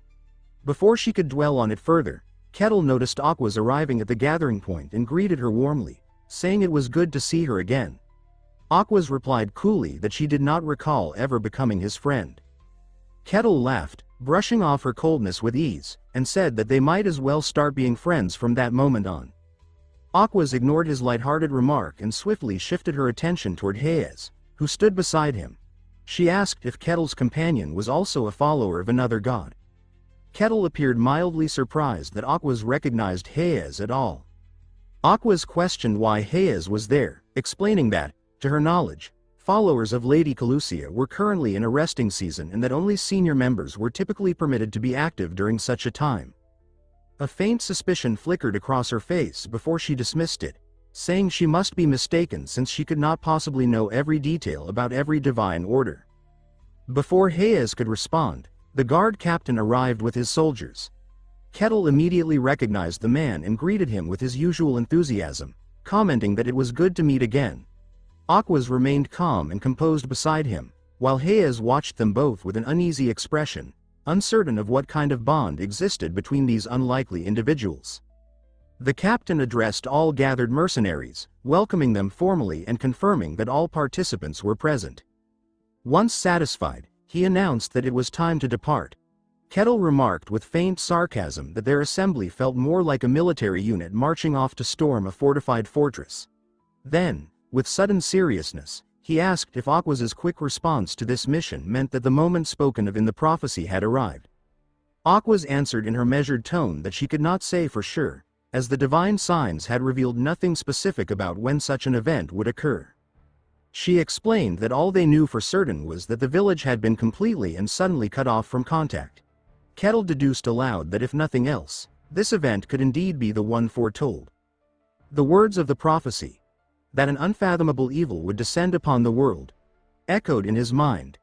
Instead of dread, however, an unmistakable spark of excitement shone in his eyes. The possibility of facing such an evil filled him with eager curiosity. After a long stretch of cautious marching, the group reached the outskirts of the missing village. The settlement lay silent under a pale sky, shrouded in an eerie stillness. The guard captain asked Aquas what her spiritual senses could discern from the area. She replied with growing concern that she felt no signs of life whatsoever.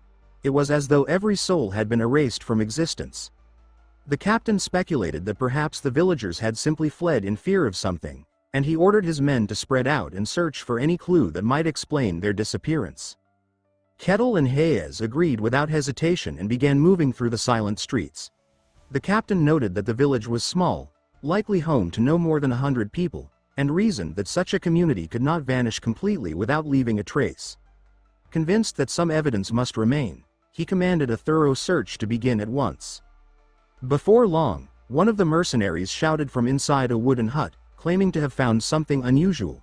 The captain hurried to him, and the man revealed a table set with food still steaming hot, as if freshly prepared. At first, the captain assumed the villagers had fled in haste, but the mercenary insisted that the food was still warm to the touch. The captain was struck with disbelief, unable to comprehend how such a thing could be possible when contact with the village had been lost for several days. While he stood in confusion, another soldier reported that no footprints or signs of people leaving the area had been found. No tracks, no carts, not even signs of struggle. The captain, increasingly agitated, ordered the search to continue, determined to uncover something that could explain the bizarre situation. As the team spread through the narrow paths, they all encountered the same haunting evidence: daily life frozen in place. Homes were tidy, tools lay where they should be, food was half prepared, fires still smoldered faintly, yet not a single person could be found. The mercenaries confirmed the unsettling truth. Everything indicated that people had been here just moments before, living as usual, but their bodies, and even their spiritual traces, were gone. The captain turned to Aquas, asking if she could explain such a mystery. Aquas confessed that she had no answer and that the situation defied her understanding. The captain then asked Kettle if he had found anything useful, and Kettle admitted that he had not, adding that he could sense nothing strange in the air either. Frustration overtook the captain, his voice rising in anger at the absurdity of what they were facing. Kettle, on the other hand, remained calm and suggested that perhaps they should ask someone who already knew the truth. The captain looked at him in confusion, and Kettle elaborated that there was another person among them, someone who had been there the entire time. The entire group froze, scanning their surroundings with rising dread. Then, from the edge of the village square, the captain spotted a woman who had not been there before. She stood still, her expression serene and unreadable. A chill ran through everyone present as they realized none of them had noticed her arrival. The captain stared at her in shock, wondering how long she had been standing there. The mysterious woman smiled faintly, saying she was impressed that Kettle had sensed her presence despite how carefully she had hidden herself. Kettle replied that it was only natural to notice a stranger suddenly appearing in a place like this, but the woman countered with quiet amusement, saying that most people never realized she was there until she wished them to. The mysterious woman scoffed at the tense gathering before her, her voice dripping with mockery as she remarked that even the great inquisitor of the sun god had failed to sense her concealed presence. Her sharp eyes lingered on Kettle, studying him with an amused expression. She thought to herself that he lacked any sign of awakened mystical power. Nothing about him suggested mastery over the deeper mysteries. When Kettle boldly demanded to know her true identity, she ignored his question entirely, viewing him instead as an unexpected yet useful piece in her own hidden design. The guard captain suddenly felt an ominous wave of killing intent radiating from her and shouted for everyone to retreat immediately. Panic rippled through the group. What truly horrified him was that even Aquas, the most powerful inquisitor of their order, could not detect the woman's aura, as though she were a ghost from beyond reality. The captain's mind raced to two dreadful conclusions. Either the stranger was not evil at all, or she was an evil so ancient and immense that her presence existed beyond mortal or divine perception.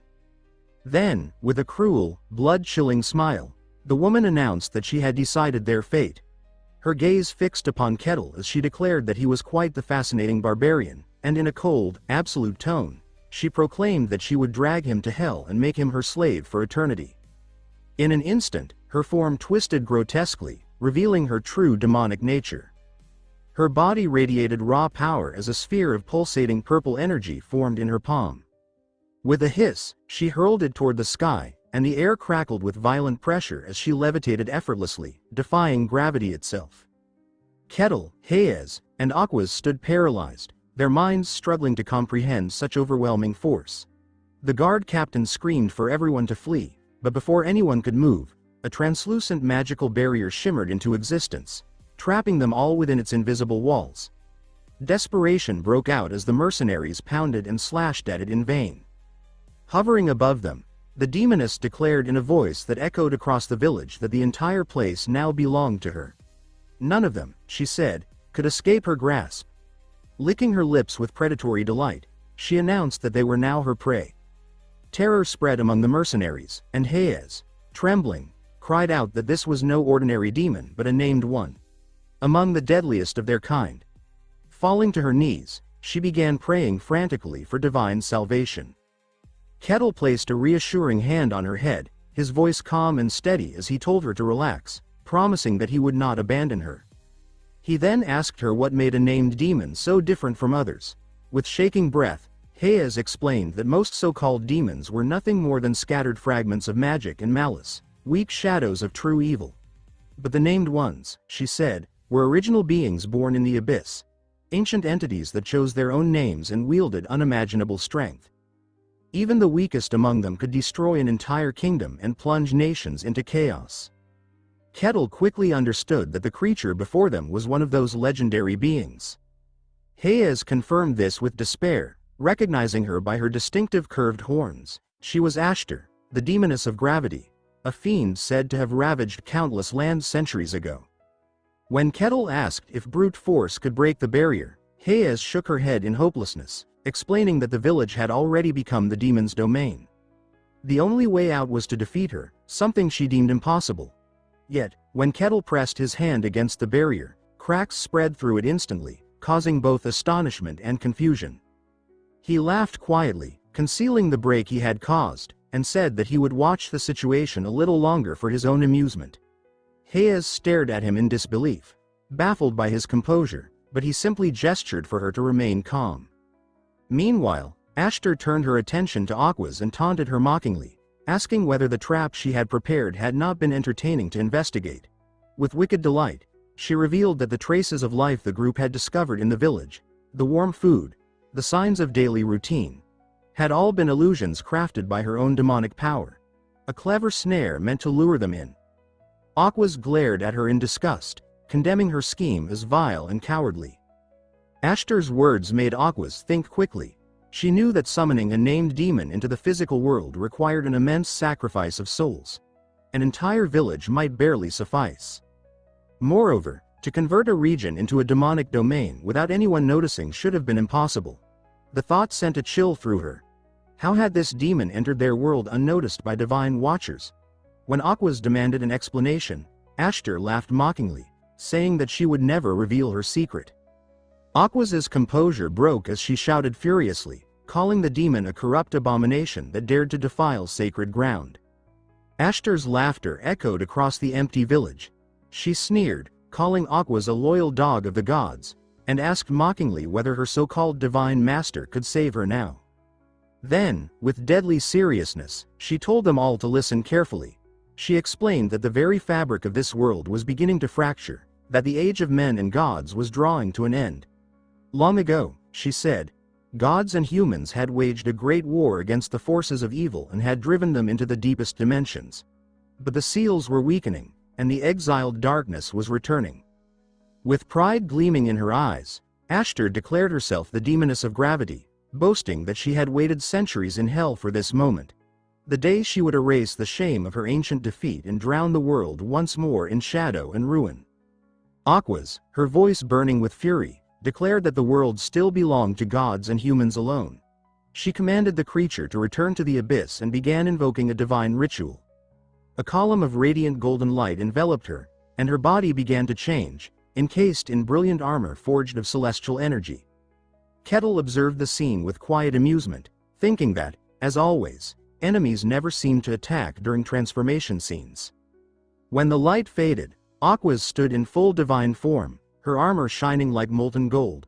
Ashtar smirked, clearly entertained, and summoned a massive crystal scythe, its edge glowing with a sinister violet hue. She announced her readiness to begin the battle. Aquas called the demon arrogant and reckless, then lunged forward at blinding speed, her blade cutting through the air. The two forces collided with a thunderous explosion that shook the entire ground. Both were thrown back by the impact, dust and energy swirling violently between them. Ashtar rose first, laughing coldly. She said that combat should be carried out with honor and mocked Aquas, asking if divine hunters knew nothing of proper warfare. Aquas glared fiercely, declaring that she had no patience for her mockery and that she was ready to end her life. The battle raged on, fierce and unrelenting. Aquas charged again, her movements fueled by divine rage, while her holy aura illuminated the darkness. Yet in a sudden, ghost-like flash, Ashtar vanished completely, as though she had never been there at all. Before Aquas could even register what had happened, the demoness appeared behind her in a blur of motion, striking with a sound like the air itself was being torn apart. Aquas reacted with superhuman reflexes, twisting around at the last possible instant to block the attack.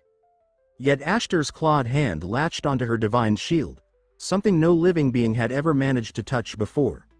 The contact sent a surge of shock through Aquas. Taking advantage of her opponent's momentary disbelief, the demoness delivered a devastating strike imbued with pure malice, sending Aquas crashing down into the ground with a thunderous impact that carved a deep crater beneath her. Without hesitation, Ashtar pressed her assault, unleashing a barrage of relentless blows. She had found a weakness in Aquas's defense and was determined to exploit it. The sky darkened as the two forces clashed, and Aquas struggled to parry the endless storm of attacks, her boots skidding backward across the shattered ground. Amid the chaos, she began reciting verses from her sacred scriptures, her voice ringing out with the weight of divine authority. With unshakable conviction, she declared that the radiant light of her God would never be defiled by the filth of darkness. As her proclamation ended, the heavens themselves answered, an immense pillar of holy light descended, engulfing Ashtar and forcing a shriek of agony from the demoness. Staggering back, Ashtar looked on in grudging astonishment. She noted that it was remarkable for someone so young to command divine scripture with such raw, destructive force. Then, smirking, she mockingly praised Aquas for being far more intriguing than she had expected. Aquas ignored the taunt and continued her recitation, invoking an even stronger passage. She called upon her God to purge all wickedness in purifying flame. Her scepter flared with an intense golden brilliance, and in an instant she propelled herself forward at supersonic speed, releasing a cataclysmic explosion of divine fire that illuminated the battlefield in blinding white. The clash between the two forces escalated into an inferno of destruction. Their attacks collided at such speed that the human eye could not follow them. The resulting shockwaves shattered buildings, ripped the ground apart, and turned the once peaceful village into smoldering ruins. The air filled with roaring blasts of holy and demonic energy, each explosion shaking the earth. Terrified mercenaries and Hayes screamed as debris rained down around them, desperately seeking shelter from the chaos. Amid this apocalyptic battle, Kettle stood apart from the destruction, his hands tucked casually in his pockets. He watched the spectacle with wide eyes and an amused grin. remarking inwardly that it was quite an entertaining show. Hayes, trembling with fear, ran to him and clung to his arm, tears spilling down her cheeks as she begged him to intervene and help Aquas, who was fighting for all their lives. Kettle responded in his usual calm and detached manner, saying that he could help, but he questioned why he should. His cold indifference left Hayes speechless. He explained casually that he did not wish to ruin such a spectacular fight, adding that battles of this level were exceedingly rare. He admitted that he too wanted to face a demon someday, but for now, he would rather enjoy watching this one to its conclusion. Horrified by his words, Hayes stared at him as though seeing something inhuman. She thought that this man could not possibly be normal. Something about his way of thinking was disturbingly detached from reality. The clash above continued with devastating intensity. Energy sparks filled the air like a storm of shooting stars. Ashtar grudgingly acknowledged that Aquas was indeed a resilient and formidable opponent, worthy of the title of a divine hunter. Yet she also realized that in terms of sheer power and combat experience, she held the upper hand. However, deep within, Ashtar sensed that the longer the fight dragged on, the worse it would become for her. Demonic entities could not sustain prolonged battles against divine forces in the human realm. Slowly but surely, the brilliance of Aquas's holy energy was pushing her back. The demoness understood that continuing like this would only end in exhaustion or defeat. Her eyes narrowed, a cunning idea flashing in them. With a wicked smile, she darted at blinding speed, changing direction mid-air, and suddenly lunged toward the group of terrified mercenaries. Aquas's eyes widened in horror as she realized Ashtar's intent. Without hesitation, she threw herself between the demoness and the defenseless humans, raising her shield just as the blast of dark energy struck. Ashtar unleashed an unending torrent of demonic force, pressing against Aquas's barrier with overwhelming might. Cracks began to spread across the divine shield as the mercenaries screamed in terror, knowing that their lives depended on it holding. Rage burned in Aquas's eyes as she shouted at her foe, condemning her cowardice and calling her a creature without honor.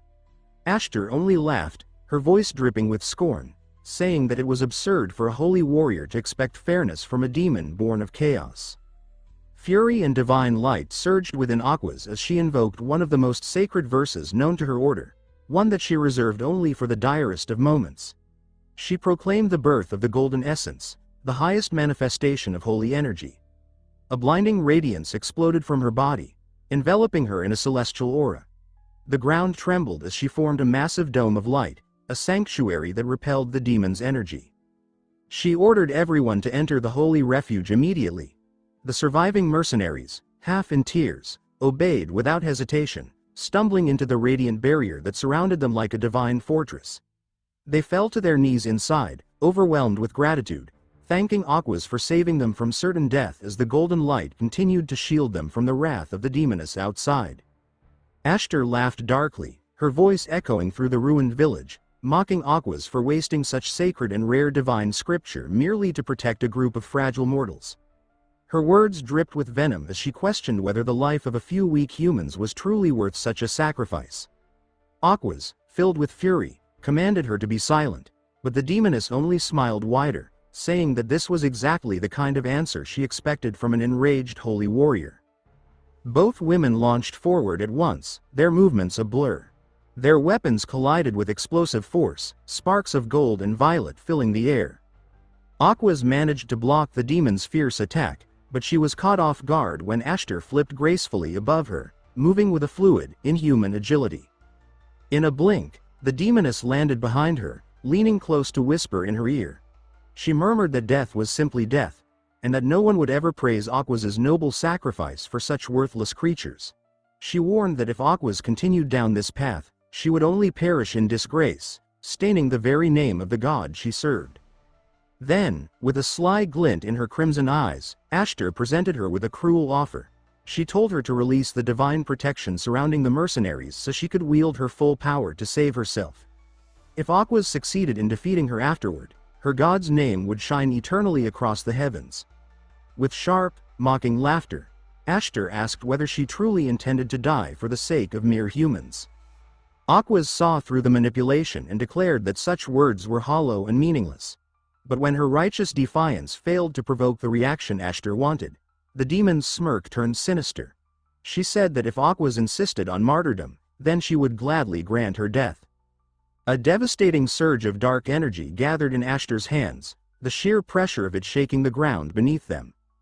She released it in a torrent of destruction, forcing Aquas to pour all her remaining strength into resisting. Her golden light flickered as the holy barrier began to weaken under the relentless assault. Then, suddenly, Ashtar vanished, reappearing before Aquas like a phantom. She struck from point-blank range, unleashing an explosion of pure darkness that sent Aquas hurtling backward.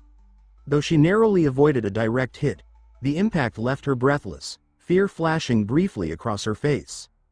Ashtar gave her no time to recover. She launched rings of glowing violet energy that spiraled through the air and trapped Aquas within a sphere of darkness. The holy warrior found herself surrounded on all sides, unable to see or sense anything beyond the shadow that swallowed her whole. Then, from above, Ashtar dove down like a predatory hawk, her voice booming that she had grown weary of hearing the sacred words of gods. With both hands raised, she released another massive burst of demonic energy. Aquas was struck with terrifying force, blood spilling from her lips as she was thrown violently to the ground. She barely managed to raise her shield in time to block a lethal strike aimed at her heart. But Ashtar pressed on mercilessly, hammering her with blow after blow while she lay defenseless. Then, with an eerie calm, the demoness began condensing an enormous sphere of black energy between her hands. The orb pulsed with malignant power before she hurled it downward, striking Aquas directly. The resulting detonation obliterated the golden barrier protecting the mercenaries, shattering it into fragments of fading light. One of the mercenaries screamed in despair, realizing that their last protection was gone. Ashtar's grin widened as she announced that they would make a fine dessert after she finished her main course. She turned toward Aquas, licking her lips as she mused aloud about how the flesh of a divine servant might taste. Then, opening her maw filled with razor-sharp fangs, she lunged forward. But before her jaws could close, a hand suddenly appeared between them. Kettle's hand, clamping down on her chin with overwhelming strength. He stood before her, calm and cold, and told her to stop, declaring that the game was over.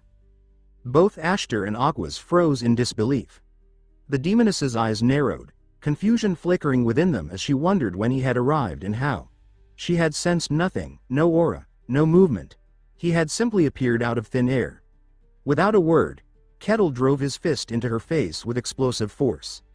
The impact created a shockwave that tore through the village, hurling Ashtar across the ruins and demolishing several structures in her wake. Kettle then turned to Aquas, who lay on the ground staring at him in shock. He asked calmly if she was all right. Recognition dawned in her eyes. This was the same man who had effortlessly defeated the legendary swordmaster Cain. In the distance, Ashtar rose from the rubble, her eyes blazing with fury.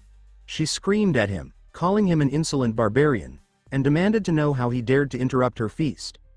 Kettle answered simply that Aquas was his friend, and for that reason alone, he would not allow her to die. The demoness's rage deepened. She shouted that she had planned to keep him alive as her new toy once she was done devouring the others. Kettle chuckled softly, saying he had no interest in belonging to anyone.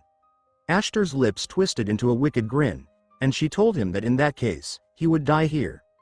Her scythe appeared in her grasp, summoned from the shadows, gleaming with malevolent power. Nearby, Aquas struggled to rise, her body trembling from exhaustion. She urged Kettle to retreat, warning him to flee while he still could.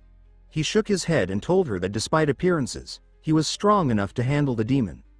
Aquas insisted that brute strength alone could never overcome such a being, reminding him that only divine power could banish demons from the world. She explained that this was a law written into the foundation of existence itself, and since they now stood within a demonic domain, there was no miracle left to hope for. Kettle considered her words thoughtfully, glancing at her bloodied and weakened state. He told her bluntly that she didn't look capable of continuing the fight. But Aquas, her eyes burning with determination, declared that she would not stand down. She said it was her sacred duty to face evil until her final breath, for she was a servant of the sun god. Kettle smiled faintly, impressed by her unwavering conviction. He told her to rest and allow him to take over. His confidence caught her off guard. He explained, with a spark of excitement in his eyes, that he had always wanted to test his strength against a demon. Ashtar let out a cruel laugh, mocking his arrogance. She said he had no idea what kind of being he was facing, that a mere human like him would never even touch her. Kettle accepted the demoness's challenge without hesitation, telling her to prove her words with action. Ashtar's tongue slid across her claws in delight as she promised to enjoy watching the light in his eyes fade while she tore him apart piece by piece. Her laughter echoed through the ruined village as she gathered her power, summoning a spiraling vortex of shadow that consumed the air around her. In an instant, she shot forth from the heart of the vortex, her speed so great that even Aquas, still recovering on the ground, barely saw her move. Fear seized her as she realized the barbarian stood still, utterly unguarded. But before Ashtar's claws could reach him, Kettle's fist flashed upward. With absolute calm and frightening precision, he delivered a single punch that connected squarely with her face. The impact thundered through the air like a cannon blast. Ashtar's skull shattered instantly, her head exploding under the sheer force of the blow. Her body was flung backward like a ragdoll, and the resulting shockwave split the ground beneath them. Aquas froze in disbelief. Her lips parted, her breath caught in her throat, as her mind struggled to comprehend the sight before her. A mere human, barehanded, had just crushed the head of a high-ranked demoness as though smashing a piece of fruit. She whispered to herself in terror, wondering if such power could truly exist within mortal flesh. But the momentary silence was shattered by the roar of dark energy. From within the dissipating smoke, a swirling storm of black mist reformed itself. The demoness's body began to mend, bones and flesh twisting back together in grotesque fashion until her head was whole again. Kettle observed the process with detached curiosity, noting with a faint smirk that her regeneration was remarkably fast. Ashtar's eyes burned with hate and disbelief. Her voice trembled between fury and confusion as she demanded to know who, or what, he truly was. Kettle replied with unbothered calm that he was nothing more than a simple barbarian. The demoness's expression twisted in rage. She took his words as a mockery, an insult to her intelligence. Her senses told her the truth. There was no trace of mystic energy, no aura, no magic surrounding him. His strength was raw, primal, and completely unnatural. Determined to uncover the truth, Ashtar lunged again, faster than before, her voice thundering that he would die like the rest of his kind. She sneered that facing a weak human was beneath her dignity but decided to end the farce regardless. However, her arrogance shattered the moment Kettle caught her wrist mid-attack. His grip stopped her movement cold, his expression utterly indifferent, as though halting her assault had required no effort at all.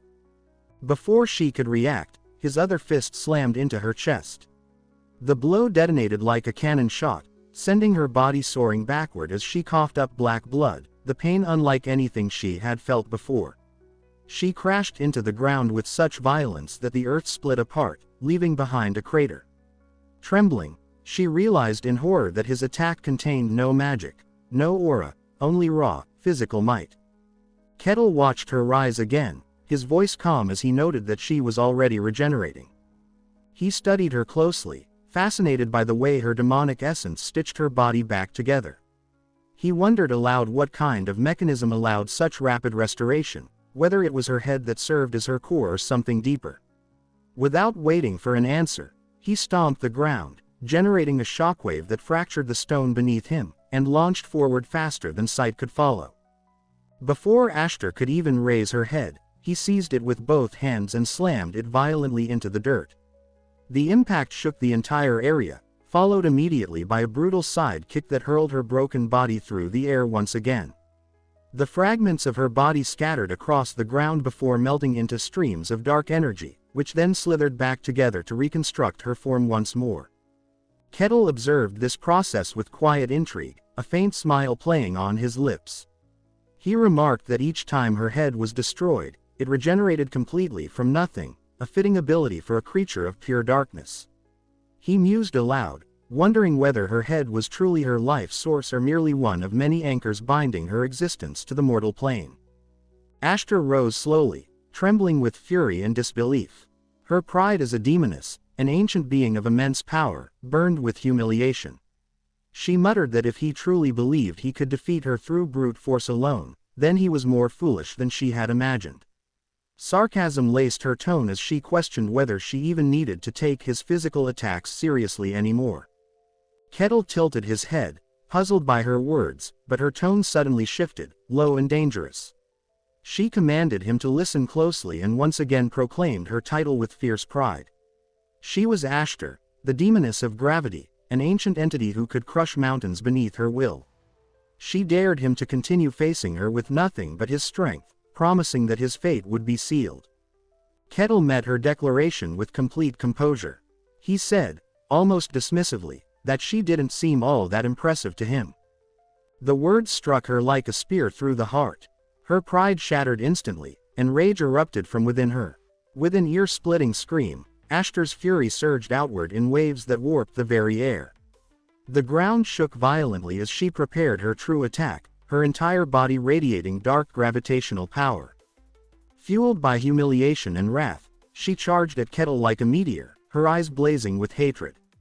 As she moved, the space around her bent and distorted, light itself twisting under her control. The demonic energy condensed before her, forming into a massive warhammer, forged from the essence of black gravity, each swing radiating enough weight to crush the earth beneath it. The demoness swung her massive weapon with earth-shattering force, the air trembling as the blow descended upon Kettle. The impact could have crushed a mountain, but he met it head-on, catching the enormous hammer of condensed gravity with his bare hands. The sound of the collision split the air, yet Kettle stood unmoving.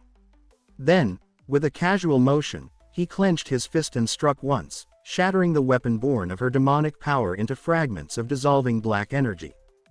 Before Ashtar could even react, his next punch landed squarely against her face. The strike's power sent her body spiraling through the air, her skull bursting apart once more in a spray of dark mist. For the third time, her head was obliterated. She crashed to the ground, her body twitching, but as the black aura gathered again to rebuild her form, disbelief clouded her expression. Her mind raced as she considered the absurdity before her. As the demoness of gravity, she possessed the power to focus the mass of a castle wall into a single swing, yet this barbarian, this supposedly ordinary man, had caught her weapon barehanded and destroyed it as though it were made of glass. The logic of such a feat was impossible, incomprehensible. Overcome with fury, she screamed that it could not be real. In a frenzy, Ashtar drew every ounce of her remaining power into her palms, compressing the darkness until it shone with blinding malevolence.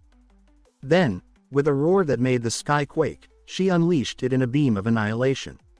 Kettle, instead of dodging, stepped forward. His fist glowed faintly, not with light but with raw kinetic force, and he punched directly into the torrent. The result was instantaneous. A cataclysmic explosion of white and black energy collided, merging into a deafening burst of power that consumed the battlefield in light. Aquas shielded her eyes as the shockwave tore through the ruins, her heart pounding. She remembered what she had read in ancient scripture, that Ashtar had once leveled an entire kingdom alone, a calamity feared by mortals and gods alike. And yet, now she was being crushed, overwhelmed by nothing but the sheer physical power of a single man. Her disbelief bordered on terror. As the dust cleared, Kettle stood unharmed atop the demoness's twitching body. Her wounds were already closing again, her flesh reforming through streams of regenerating darkness. He observed this quietly, remarking that she seemed practically unkillable. He concluded that physical strength alone, no matter how vast, could not destroy a being of pure demonic essence. At his words, Ashtar's lips curled into a sinister smile, but the grin faltered when an invisible pressure filled the air. A weight so suffocating that even she, the demoness of gravity, felt it pressing down upon her. Her body trembled. For the first time in her long life, she felt something close to fear. She demanded to know who he truly was, her voice cracking, but Kettle answered in his same calm tone that he was nothing more than a barbarian. She refused to accept such an absurd claim, but the terror he inspired filled her with a twisted excitement. Deciding to test this mysterious power one last time, she transformed her entire body into liquid darkness and escaped from beneath his feet.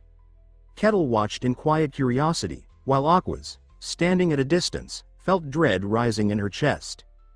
In the sky above, the swirling black energy gathered and condensed into a gigantic sphere, so dense that it began pulling rocks, debris, and even light itself toward it.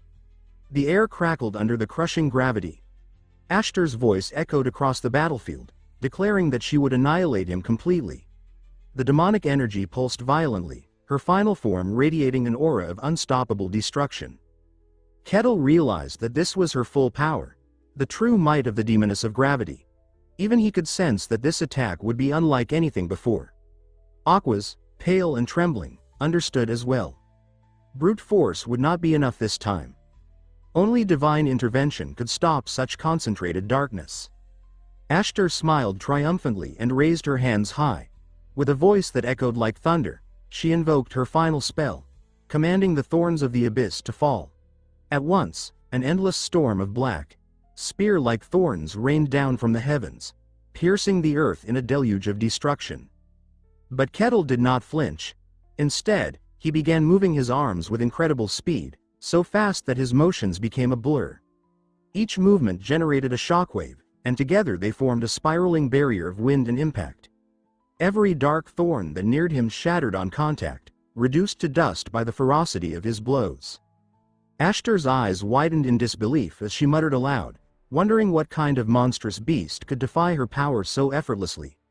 Then, before she could react, Kettle vanished from the ground.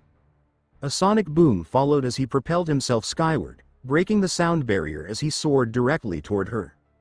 At that moment, Aquas, her voice trembling yet resolute, began reciting a sacred verse. She called upon her god, proclaiming that the light of creation itself would devour all that was wicked.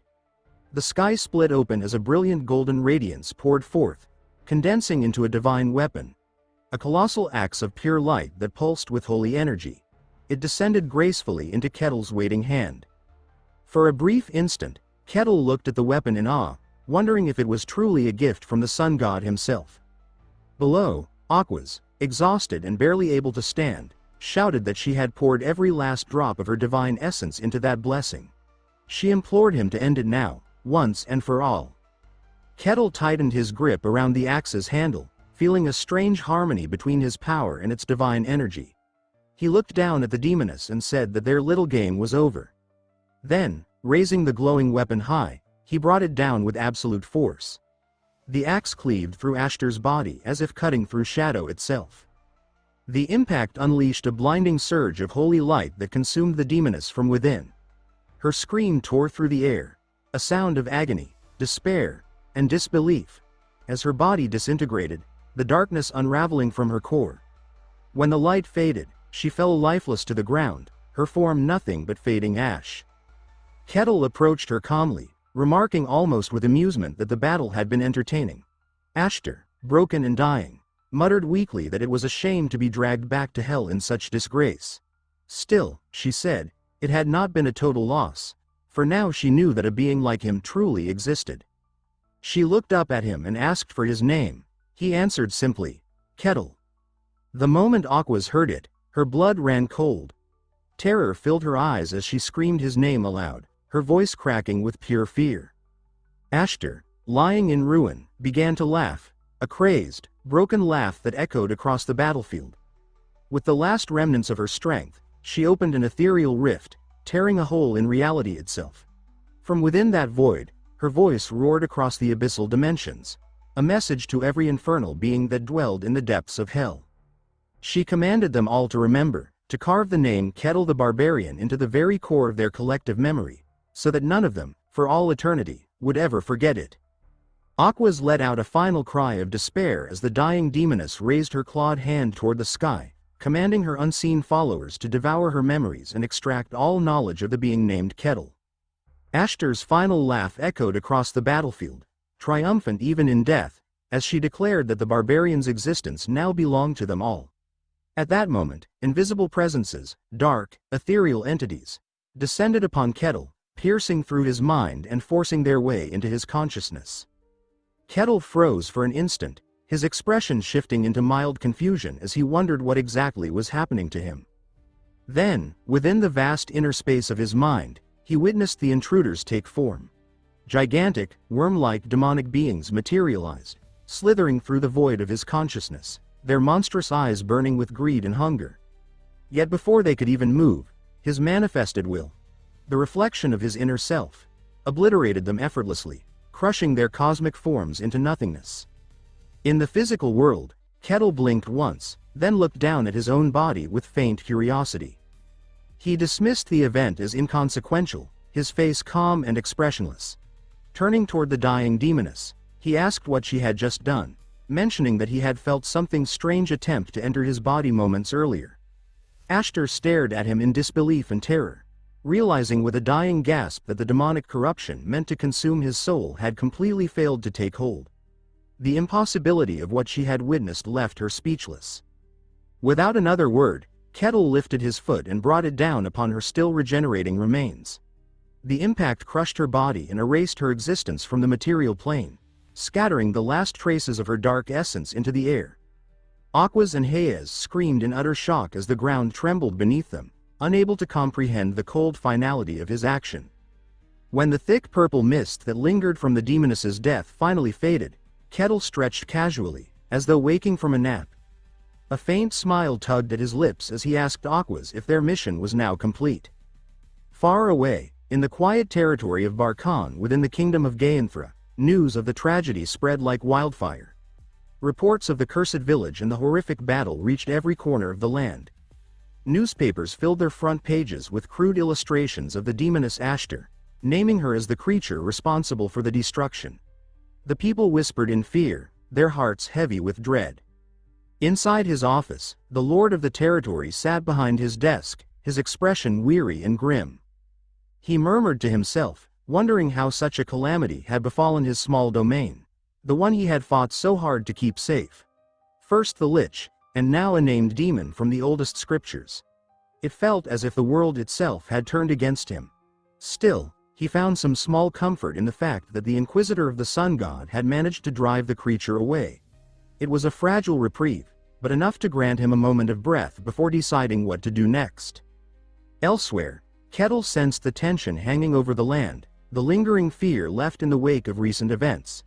He turned his gaze toward Aquas, who lay resting nearby, her body bandaged and her breathing slow but steady. He watched silently as she stirred, her lips moving faintly before she began to sit up. As she regained her composure, Kettle asked with genuine concern if she was truly planning to leave so soon. He suggested she rest longer, warning that her wounds had yet to fully heal. Aquas stood upright despite the pain and said she could not delay any further. She explained that she needed to return to the Holy Land at once and report everything that had happened. Kettle nodded, understanding her resolve. She then looked at him with solemn gratitude, thanking him deeply for saving her life. Without his intervention, she admitted, she would have perished, or worse, become a toy in the hands of that monstrous demoness. Kettle merely shook his head, brushing off her gratitude. He told her that he had only done what anyone would do for a friend. His words made Aquas pause, uncertain how to respond. The idea itself startled her. Friendship between a barbarian from the northern wilds and a devout servant of the sun god seemed absurd. She reminded him of her station, saying she was an inquisitor of divine law, and asked if he still considered her a friend despite that. Kettle responded simply, asking why that should matter. After a moment of quiet thought, Aquas admitted there was no real reason why not. Kettle nodded, concluding that friendship between them was possible after all. A faint, rare smile appeared on Aquas's face as she agreed. Then Kettle, his curiosity piqued, asked her about something he had heard before, the warning never to share one's true name with a demon. Aquas confirmed this was indeed true, explaining that demons practiced a dark art known as marking. By learning a person's name, a demon could inscribe an invisible sigil upon that person's soul. This mark acted as a beacon, calling other demons to the marked individual and turning them into perpetual prey.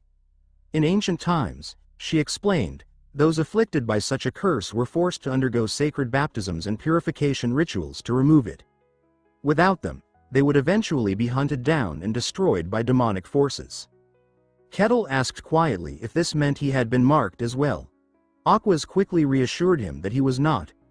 The demoness had failed to leave such a mark on him, though his name, his very identity, was now known in the infernal realms. She warned him that while the demons could not locate him without the mark, his name alone would attract attention should he ever cross paths with them again. Kettle listened in silence, his face thoughtful. He then remarked with genuine curiosity that, Despite all his power, he had been unable to kill the demoness through physical force alone. Aquas nodded and explained that such was the nature of demons. They were not creatures of this world but entities born of another realm entirely, spiritual beings that could only be destroyed by divine energy. She told him an ancient story, one passed down through the oldest temples. In the beginning, the gods had created humanity and breathed life into their fragile bodies. But from beyond creation, beings of darkness had looked upon the mortal world with envy and malice.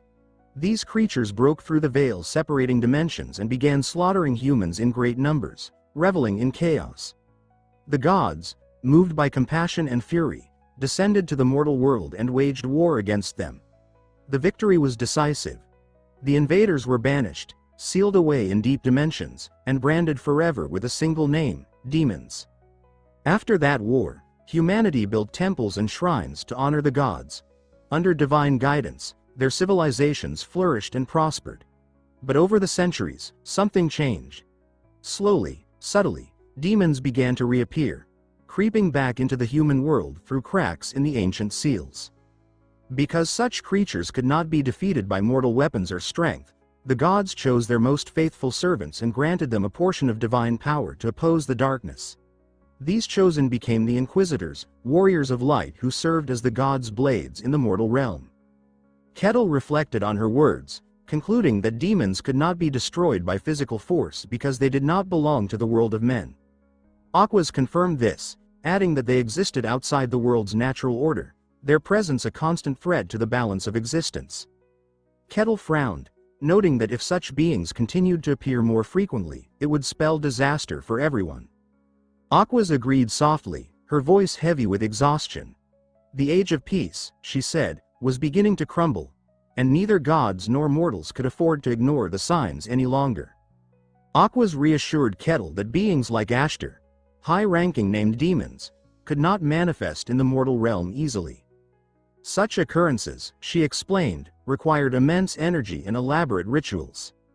However, her tone darkened as she revealed that something deeply abnormal had been happening lately. The cycles of dungeon appearances across the continent had become unpredictable and erratic, as if the barrier between worlds was beginning to weaken. She said that the sealed realm of demons seemed to be exerting influence over the mortal world, slowly seeping into it. Reports of strange entities and unnatural phenomena had been increasing, and according to the records of the church, these anomalies had started exactly 1 year ago. Those words made Kettle pause. His mind drifted back to his own past, to the exact moment he had completed his final mission in the boundless white snowfield, 1 year ago to the day. The coincidence struck him deeply, though he kept his thoughts to himself. After their long conversation, Aquas thanked Kettle once again for everything he had done. She said that she had to return to the Holy Land immediately to deliver her report to the Saintess, but she promised that he would always be welcome in her order's temple should he ever wish to visit. Kettle smiled faintly and said that he would like that someday. Later, as her carriage rumbled away along the dirt road, Aquas sat quietly inside, her hands clasped in her lap. Her body was still weak, but duty demanded she move quickly. She thought about the demoness, about Kettle, and about the unanswered questions that haunted her. It troubled her that no prophecy, no divine vision, no holy omen had mentioned his existence. She could not understand why the sun god, who saw all, had remained silent about this mysterious and terrifying man. Far away, in the imperial capital, Swordmaster Kane trudged through the long marble corridor of the royal palace, his face weary after hours of exhausting discussion with the emperor. He exhaled heavily, muttering to himself that he had not endured such a tedious meeting in years. The grandeur of the place, with its jeweled columns and painted ceilings, did little to lift his mood. Then, from the dimness of the corridor, a shadow detached itself and took shape, a tall figure with long black hair and a faintly amused smile. The newcomer commented lightly that Kane seemed to be suffering from the strain of court life. Kane instantly recognized him, the master of the Magic Tower, one of the most powerful and enigmatic figures in the entire world. The Tower Master asked what had brought Kane to the palace this time. Kane replied curtly that he had been summoned to give a full report on his latest mission. The sorcerer nodded knowingly, guessing with uncanny precision that it had been a reconnaissance expedition into the demon world. specifically to the desolate region known as the Forest of Silence. When he asked what the experience had been like, Kane's expression darkened. He said that the place was beyond comprehension, a nightmare where all natural laws seemed to fail. Sound itself did not exist there. Even when he shouted, his voice made no noise, not even an echo in his own ears. He spoke of the terror of watching his soldiers vanish one after another into that absolute stillness, describing it as a void that devoured both body and soul. Kane admitted that he could not understand the Emperor's obsession with invading such a realm. The Tower Master responded coolly that while it was dangerous, it was also a place of immense mystery, one that greatly intrigued him. His eyes glimmered with an unsettling curiosity as he said that the secrets of the demon world were worth any risk. Kane muttered that he wanted nothing to do with such madness and would prefer to stay far away from any future expeditions. But before he could finish his sentence, the Tower Master raised one hand, and a luminous circle of intricate runes formed beneath their feet. Without warning, the world around them dissolved. Space itself warped and folded, and in the next instant, Kane found himself standing in a vast expanse of stars. A realm beyond physical reality. The air shimmered with cosmic energy. Startled, he demanded to know what the magician was doing. The Tower Master smiled in that infuriatingly calm way and said that during Kane's recent mission, he had taken the liberty of observing something, or rather, someone, very special. Kane froze as realization struck him. He clenched his fists, his voice laced with anger as he accused the mage of spying on him. The Tower Master admitted it without shame, saying that he had cast a Watcher's Eye spell on him during their last meeting, calling it one of his small amusements. Kane muttered a curse under his breath, too tired to argue further. When asked what else the sorcerer wanted, the Tower Master leaned forward slightly and asked for Kane's personal thoughts about a certain barbarian from the White Snowfield. He remarked that such a man had long been dismissed as myth, a phantom from old tales, yet recent evidence suggested otherwise. He noted that this barbarian was powerful enough to defeat a swordmaster, meaning Kane himself, and to crush the infamous Lich Cardos with his bare hands. The fact that he had emerged from the uncharted White Snowfield, the land of eternal storms, made his existence even more extraordinary. Kane's eyes widened in surprise when he realized the magician was talking about Kettle. He had not known the barbarian was the same one who had defeated Cardos. The Tower Master explained that while the news had not reached the public, rumors within the magic tower were spreading rapidly. Cardos, the ancient sorcerer who had once terrorized the continent, had apparently failed in his attempt at resurrection. The Tower Master said that he had even visited the Lich's lair himself to pay his respects, lamenting the death of one of his few acquaintances from the undead races. Kane raised an eyebrow, surprised that a being like the Tower Master could feel sorrow. The sorcerer simply replied that for one who had lived as long as he had, companionship, however strange, became a necessity. He then mentioned that when he explored Cardos's lair, he found it stripped of nearly every magical artifact. The most valuable relic of all, he said, was still missing. Turning his piercing gaze back to Kane, he asked whether the Swordmaster truly believed that a single barbarian could have defeated Cardos alone. Kane thought for a moment and replied that, yes, after meeting the man himself, he believed it was entirely possible. The Tower Master's smile widened slightly. He noted that Kane had not yet mentioned this barbarian to the Emperor. Kane asked why he should, saying that the Emperor was already sending the best warriors and mages of the realm into the demon world like disposable pawns. If the Emperor ever learned of Kettle's existence, Kane said, the result would be catastrophic. He explained that such a discovery would inevitably lead to a violent clash, a battle between an uncontrollable barbarian who acted on instinct and a mad ruler obsessed with power and domination. Such a conflict would not end with two men. It would engulf the entire kingdom, and perhaps the world itself, dragging everything into chaos. The Tower Master found Kane's words deeply intriguing. He asked whether Kane truly believed that this barbarian could stand alone against the might of an entire empire. Kane replied thoughtfully that he could not predict such an outcome with certainty, yet when he faced Kettle, he had felt something eerily familiar, a presence that evoked the same sensation he had experienced long ago upon meeting the Tower Master himself. It was a feeling of overwhelming power, something that transcended mortal limits. The Tower Master mused aloud, wondering if Cain meant that Kettle belonged to the rare and fabled class of heroes, those mythical beings said to be chosen by fate. But he added that perhaps it was too soon to grant him that title. Nevertheless, from Cain's account, he concluded that Kettle must be someone of immense value, to which Cain fully agreed.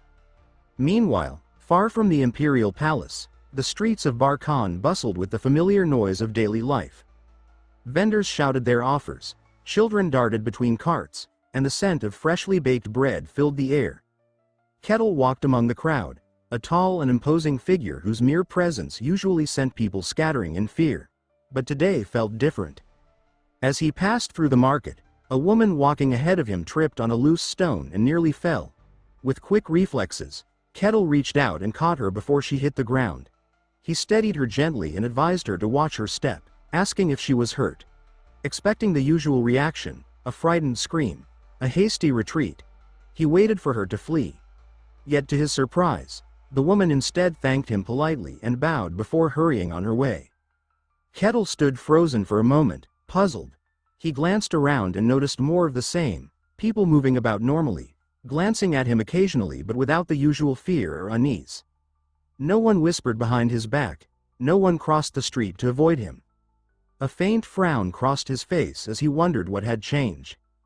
Later that day, inside a bright, spacious chamber adorned with banners and polished wood, the Lord of Barkan welcomed Kettle with a warm smile. He asked if Kettle was feeling well, remarking that he had heard unsettling rumors that Kettle had nearly been branded by a demon. Kettle, sitting casually across from him, said that it was nothing serious. He admitted that he didn't even fully understand what a brand was supposed to be. The Lord nodded thoughtfully but shifted the topic. He said that while much had been learned about Kettle's extraordinary feats, there were still other matters to discuss. Kettle tilted his head slightly, asking if the Lord meant the people.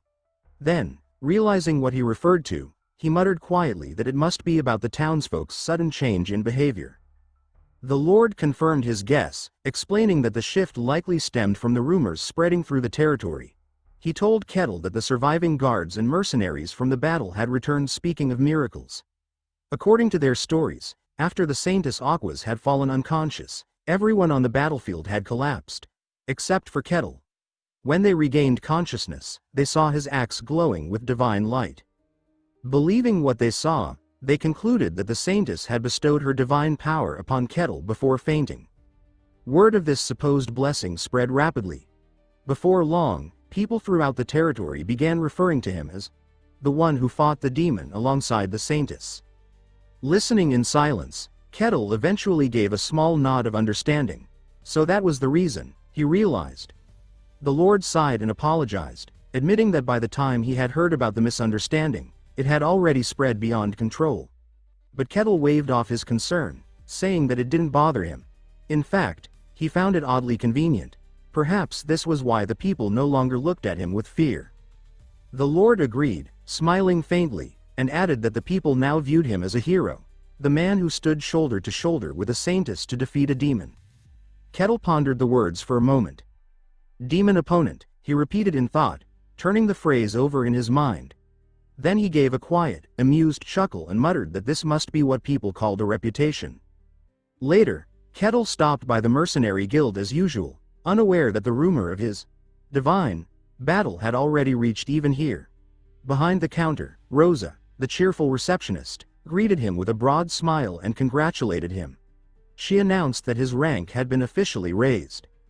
When Kettle asked what she meant, she told him that he was now classified as a C-rank mercenary. His eyes widened slightly in surprise. He realized he had just skipped 3 entire ranks in one leap. Rosa explained that his achievements, especially the defeat of a named demon, were considered exceptional, far beyond what anyone expected from someone of his prior standing. Kettle stared at the new insignia she handed him, a faint glimmer of humor crossing his face. He remarked that this promotion felt a bit much for someone who only threw a few punches. Rosa laughed, insisting that the guild had simply given him the recognition he deserved. A pleased smile curved across Kettle's face as he simply remarked that it was good news. Rosa continued cheerfully, explaining that his mercenary badge would be reissued to reflect his new rank. Since it would be a custom badge made specifically for him, she warned that it might take a little time. Kettle raised an eyebrow in quiet surprise, thinking to himself how unusual it was to receive a personalized badge. Rosa elaborated that from C rank onward, mercenaries were officially recognized by the guild as true professionals. Because of that, they were granted privileges ordinary adventurers did not have. She went on to explain that with his new rank, Kettle would be allowed to enter most cities and guild facilities across the continent, even temples and churches. Then, realizing her words, she let out a nervous laugh and quickly corrected herself, saying that the imperial capital would, of course, be an exception. Kettle gave a low hum, commenting that the empire must be an especially strict place. Rosa nodded solemnly and confirmed his suspicion. She said that entry into the imperial capital was restricted only to those personally recognized by the nobility. Then, lowering her voice, she leaned forward slightly as if sharing a secret and confessed that no one really knew what went on inside those heavily guarded walls. Rumors circulated constantly, dark, unsettling stories about what the empire was hiding. She admitted that, disturbingly, even the demon realm was better understood than the capital itself. Kettle frowned at this revelation, muttering under his breath that things must be truly bad if even the empire's own people avoided discussing it. Rosa cleared her throat, brushing off the gloomy topic and quickly changing gears. With renewed enthusiasm, she told him that as a newly promoted C-rank mercenary, he now had access to nearly every available request on the board. She added that he could even participate in A-rank dungeon expeditions, so long as he joined a registered party. At that, a wide grin spread across Kettle's face. He commented with quiet excitement that this opened many new opportunities for him. The thought of entering an A-rank dungeon stirred his curiosity: stronger creatures, rarer materials, and perhaps challenges that could finally make him feel alive again. Elsewhere, in a bustling tavern filled with the noise of laughter and clinking mugs, Alessandro Tyrannus, an older knightly man with a neatly kept mustache, took a swig of his drink. Foam clung to his lip as he muttered that he hadn't expected things to turn out this way. Across the table sat Kettle, along with Kassan Hark and the priestess Hayes. Alessandro asked whether everything had been resolved. Kettle nodded casually, explaining that the demon had been defeated and that the Inquisitor had confirmed all was well, so the matter was settled. Alessandro exhaled in relief, saying that it was good news. Kassan, with wide eyes, remarked that it was incredible that the Sun God's Inquisitor had been able to defeat a demon of such power. Those words made Hayes stiffen. Her lips pressed tightly together, and her eyes darkened as anger and disbelief stirred within her. Inside, she screamed that this was completely wrong. She remembered that day clearly. She had not lost consciousness. She had seen everything. She alone had witnessed the barbarian's terrifying strength, seen him crush a named demon with his bare hands, while even the saintess herself had been left powerless before him. Her memories flashed like lightning. Kettle standing over the broken figure of Aquas, his presence towering, his expression calm yet inhumanly detached. Hayes thought bitterly that the saintess had merely finished what he had already done. The victory everyone credited to her was his, and no one knew it. Oblivious to her inner turmoil, Kassan turned to Kettle and asked what his plans were now that he had reached C rank. Kettle replied simply that nothing would change. He would continue doing his work as usual. Kassan found this answer admirable. He thought to himself that such humility was rare, especially from someone who had faced a demon and lived to tell the tale. In his eyes, Kettle's calmness only made him seem even more formidable. Hayes, however, felt panic rising in her chest. Her mind screamed that they were all being fooled. She told herself that this creature sitting across from her wasn't human at all. Kettle then turned the question back to them, asking what each of them planned to do next. Kassan scratched his head and admitted that as an F-rank mercenary, his options were limited. With a sheepish grin, he confessed that he had been living aimlessly, just scraping by, but now he felt inspired to do better, to live fully, like Kettle did.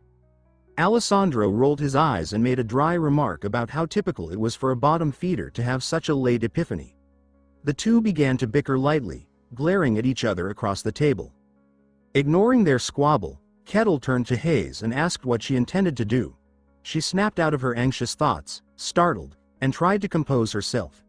Kettle then mentioned that followers of Colossia were supposed to be on break right now, except for high-ranking members. His words made her flinch visibly. She stammered in denial, insisting that Aquas must have been mistaken, and claimed she was just an ordinary priestess.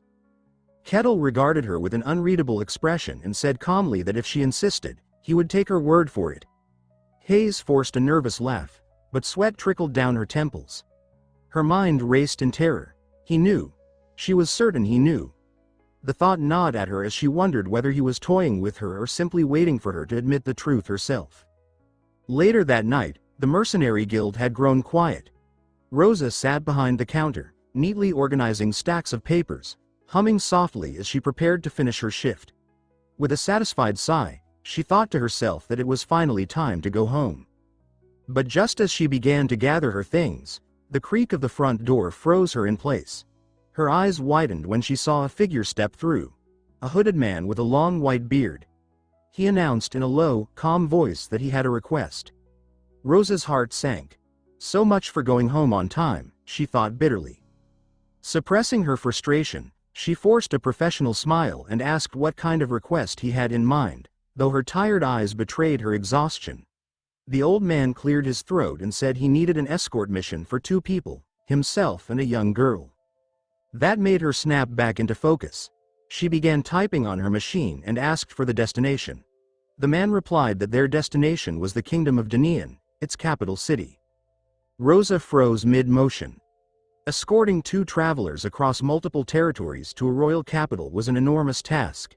She studied the man carefully, noting the strange contrast between his fine speech and his worn, travel-stained robe. She thought to herself that he looked like someone deliberately hiding his identity. Despite her suspicions, Rosa nodded and began drafting the paperwork. She said she would accept the request and prepare the documentation, her tone shifting back to formal professionalism. Once everything was ready, she looked up at the mysterious man and asked if he had any form of identification to register the mission.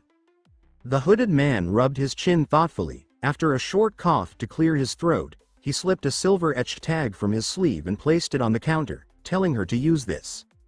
Rosa narrowed her green eyes as she caught sight of the crest, instantly recognizing it. She said aloud that it looked like a mercenary guild token, her tone sharp with surprise. Straightening, she handled the tag gingerly, remarking that such an item was not easily obtained. After a brief inspection, she set it back down with a measured tap, confirming that it was genuine and that she would now collect the commission fee. The man fell silent for a moment, then reached into his robe and produced a coin, saying he would pay with this. The gold piece hit the tray with a clear, ringing sound.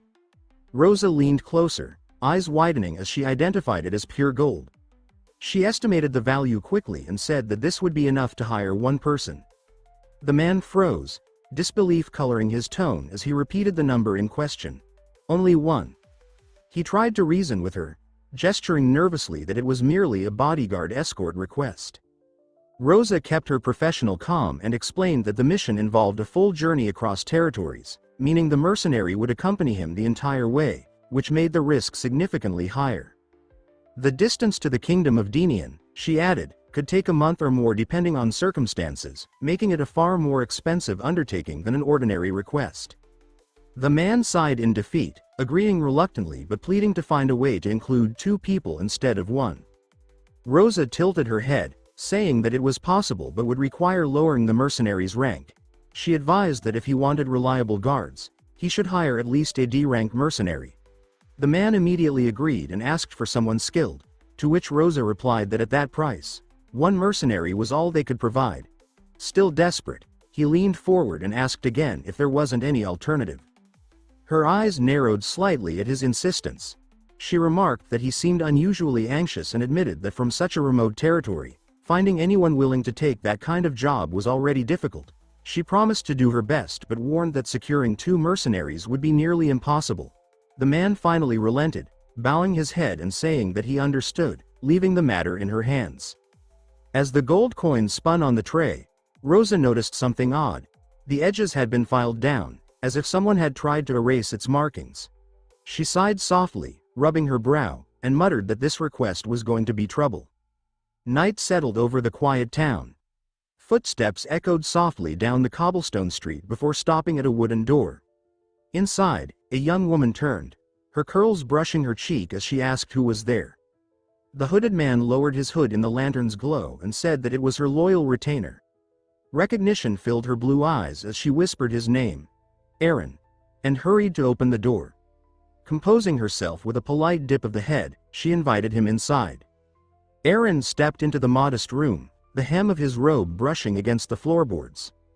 The woman, still tense from worry, asked how things had gone. He replied that the guild had accepted the request. She exhaled in relief, thanking him, but quickly asked how many mercenaries they could afford. After a hesitant pause, he admitted that only one. Her smile faltered. He apologized, explaining that their funds were simply too limited. She sighed, saying it could not be helped. He muttered that if only he hadn't been so careless when he was scammed. Ellen shook her head and reassured him that it wasn't his fault. Anyone could have been deceived in such desperate circumstances. They stood in uneasy silence until they broke. In a burst of emotion, they started bawling their eyes out. They only stopped when their neighbor shouted at them to shut up. When the quiet returned, she lifted her face and asked how long it might take to find someone. Aaron rubbed his temple and said he didn't know, explaining that it depended on how long it took to locate a trustworthy mercenary. She nodded tiredly, saying they would simply have to wait. Then, softening, she told him he had done well and suggested that they both get some rest. Some days later, Eileen's voice broke the silence as she whispered that it was happening again, another night of uncertainty. Aaron, slumped beside her, admitted with shame that it was proving difficult to find anyone willing to take the job. She frowned, saying that their food supply was nearly gone, then added with resignation that they would simply have to endure it. He blamed himself, calling it his own incompetence, but she quickly shook her head, saying it wasn't his fault. He straightened and said grimly that informing the local lord of their situation was out of the question. She fell silent, her hand trembling before she clenched it into a fist. She said that they couldn't trust anyone, not after what happened in their homeland. Even hiring a bodyguard was a dangerous gamble. She reminded him of why they had fled their kingdom, how they could no longer tell friend from foe. It had been months since their escape, yet no news had come from home. Her voice cracked as she said that even though both of them had survived, their kingdom had likely fallen. Aaron lowered his head and admitted that his courage had begun to falter. Eileen asked quietly whether the kingdom of Denian would truly be a safe haven. He replied that yes, the king of Denian had once sworn an oath to protect her when she was born. Aaron's eyes hardened as he said that perhaps they might even find allies there to avenge their fallen home. He urged her to survive, calling her by her true name, Eileen Mavrochi, Princess of the Fallen Kingdom. Eileen whispered that if she were to die as well, then all would be lost. Her voice wavered as she confessed her doubt, wondering if a mercenary could really be trusted with her life. Aaron reassured her that they had paid in gold for precisely that reason. The guild would assign someone dependable. She nodded faintly, saying that she hoped he was right, though her thoughts wandered. She imagined her protector as a gallant, noble figure. A knight with gleaming armor and calm eyes. Elsewhere, Kettle lay sprawled on his bed, arms folded behind his head. He said to himself that there was nothing to do and wondered idly what his old comrades in the white snowfield were doing. He thought of the reckless warriors who had never feared him, unlike most others, and chuckled that they were probably still living their same foolish lives. Then he blinked, remembering something. The quest. He sat up and frowned, recalling that ever since he had awoken in the white snowfield, the strange quest window had followed him. At first, he thought it a dream, but the biting cold and monstrous battles had quickly convinced him otherwise. The first quest had simply been to survive a week. That glowing window had become his only guide through the frozen hell. Yet after leaving the snowfield, the window had vanished. No new quests, no objectives. Sitting in the quiet room, he admitted to himself that he almost missed it. He looked out the window, frowning slightly, and wondered if the quests had existed only within that frozen land. Then, with a faint smirk, he muttered that it didn't matter. He would live freely and enjoy this world however he pleased. When morning came, sunlight spilled across the mercenary guild counter as Kettle picked up a sheet of paper. His gaze caught the words written at the top. An escort request. The receptionist, Rosa, instantly brightened, clasping the paper in delight as she told him that this might be just the job for him.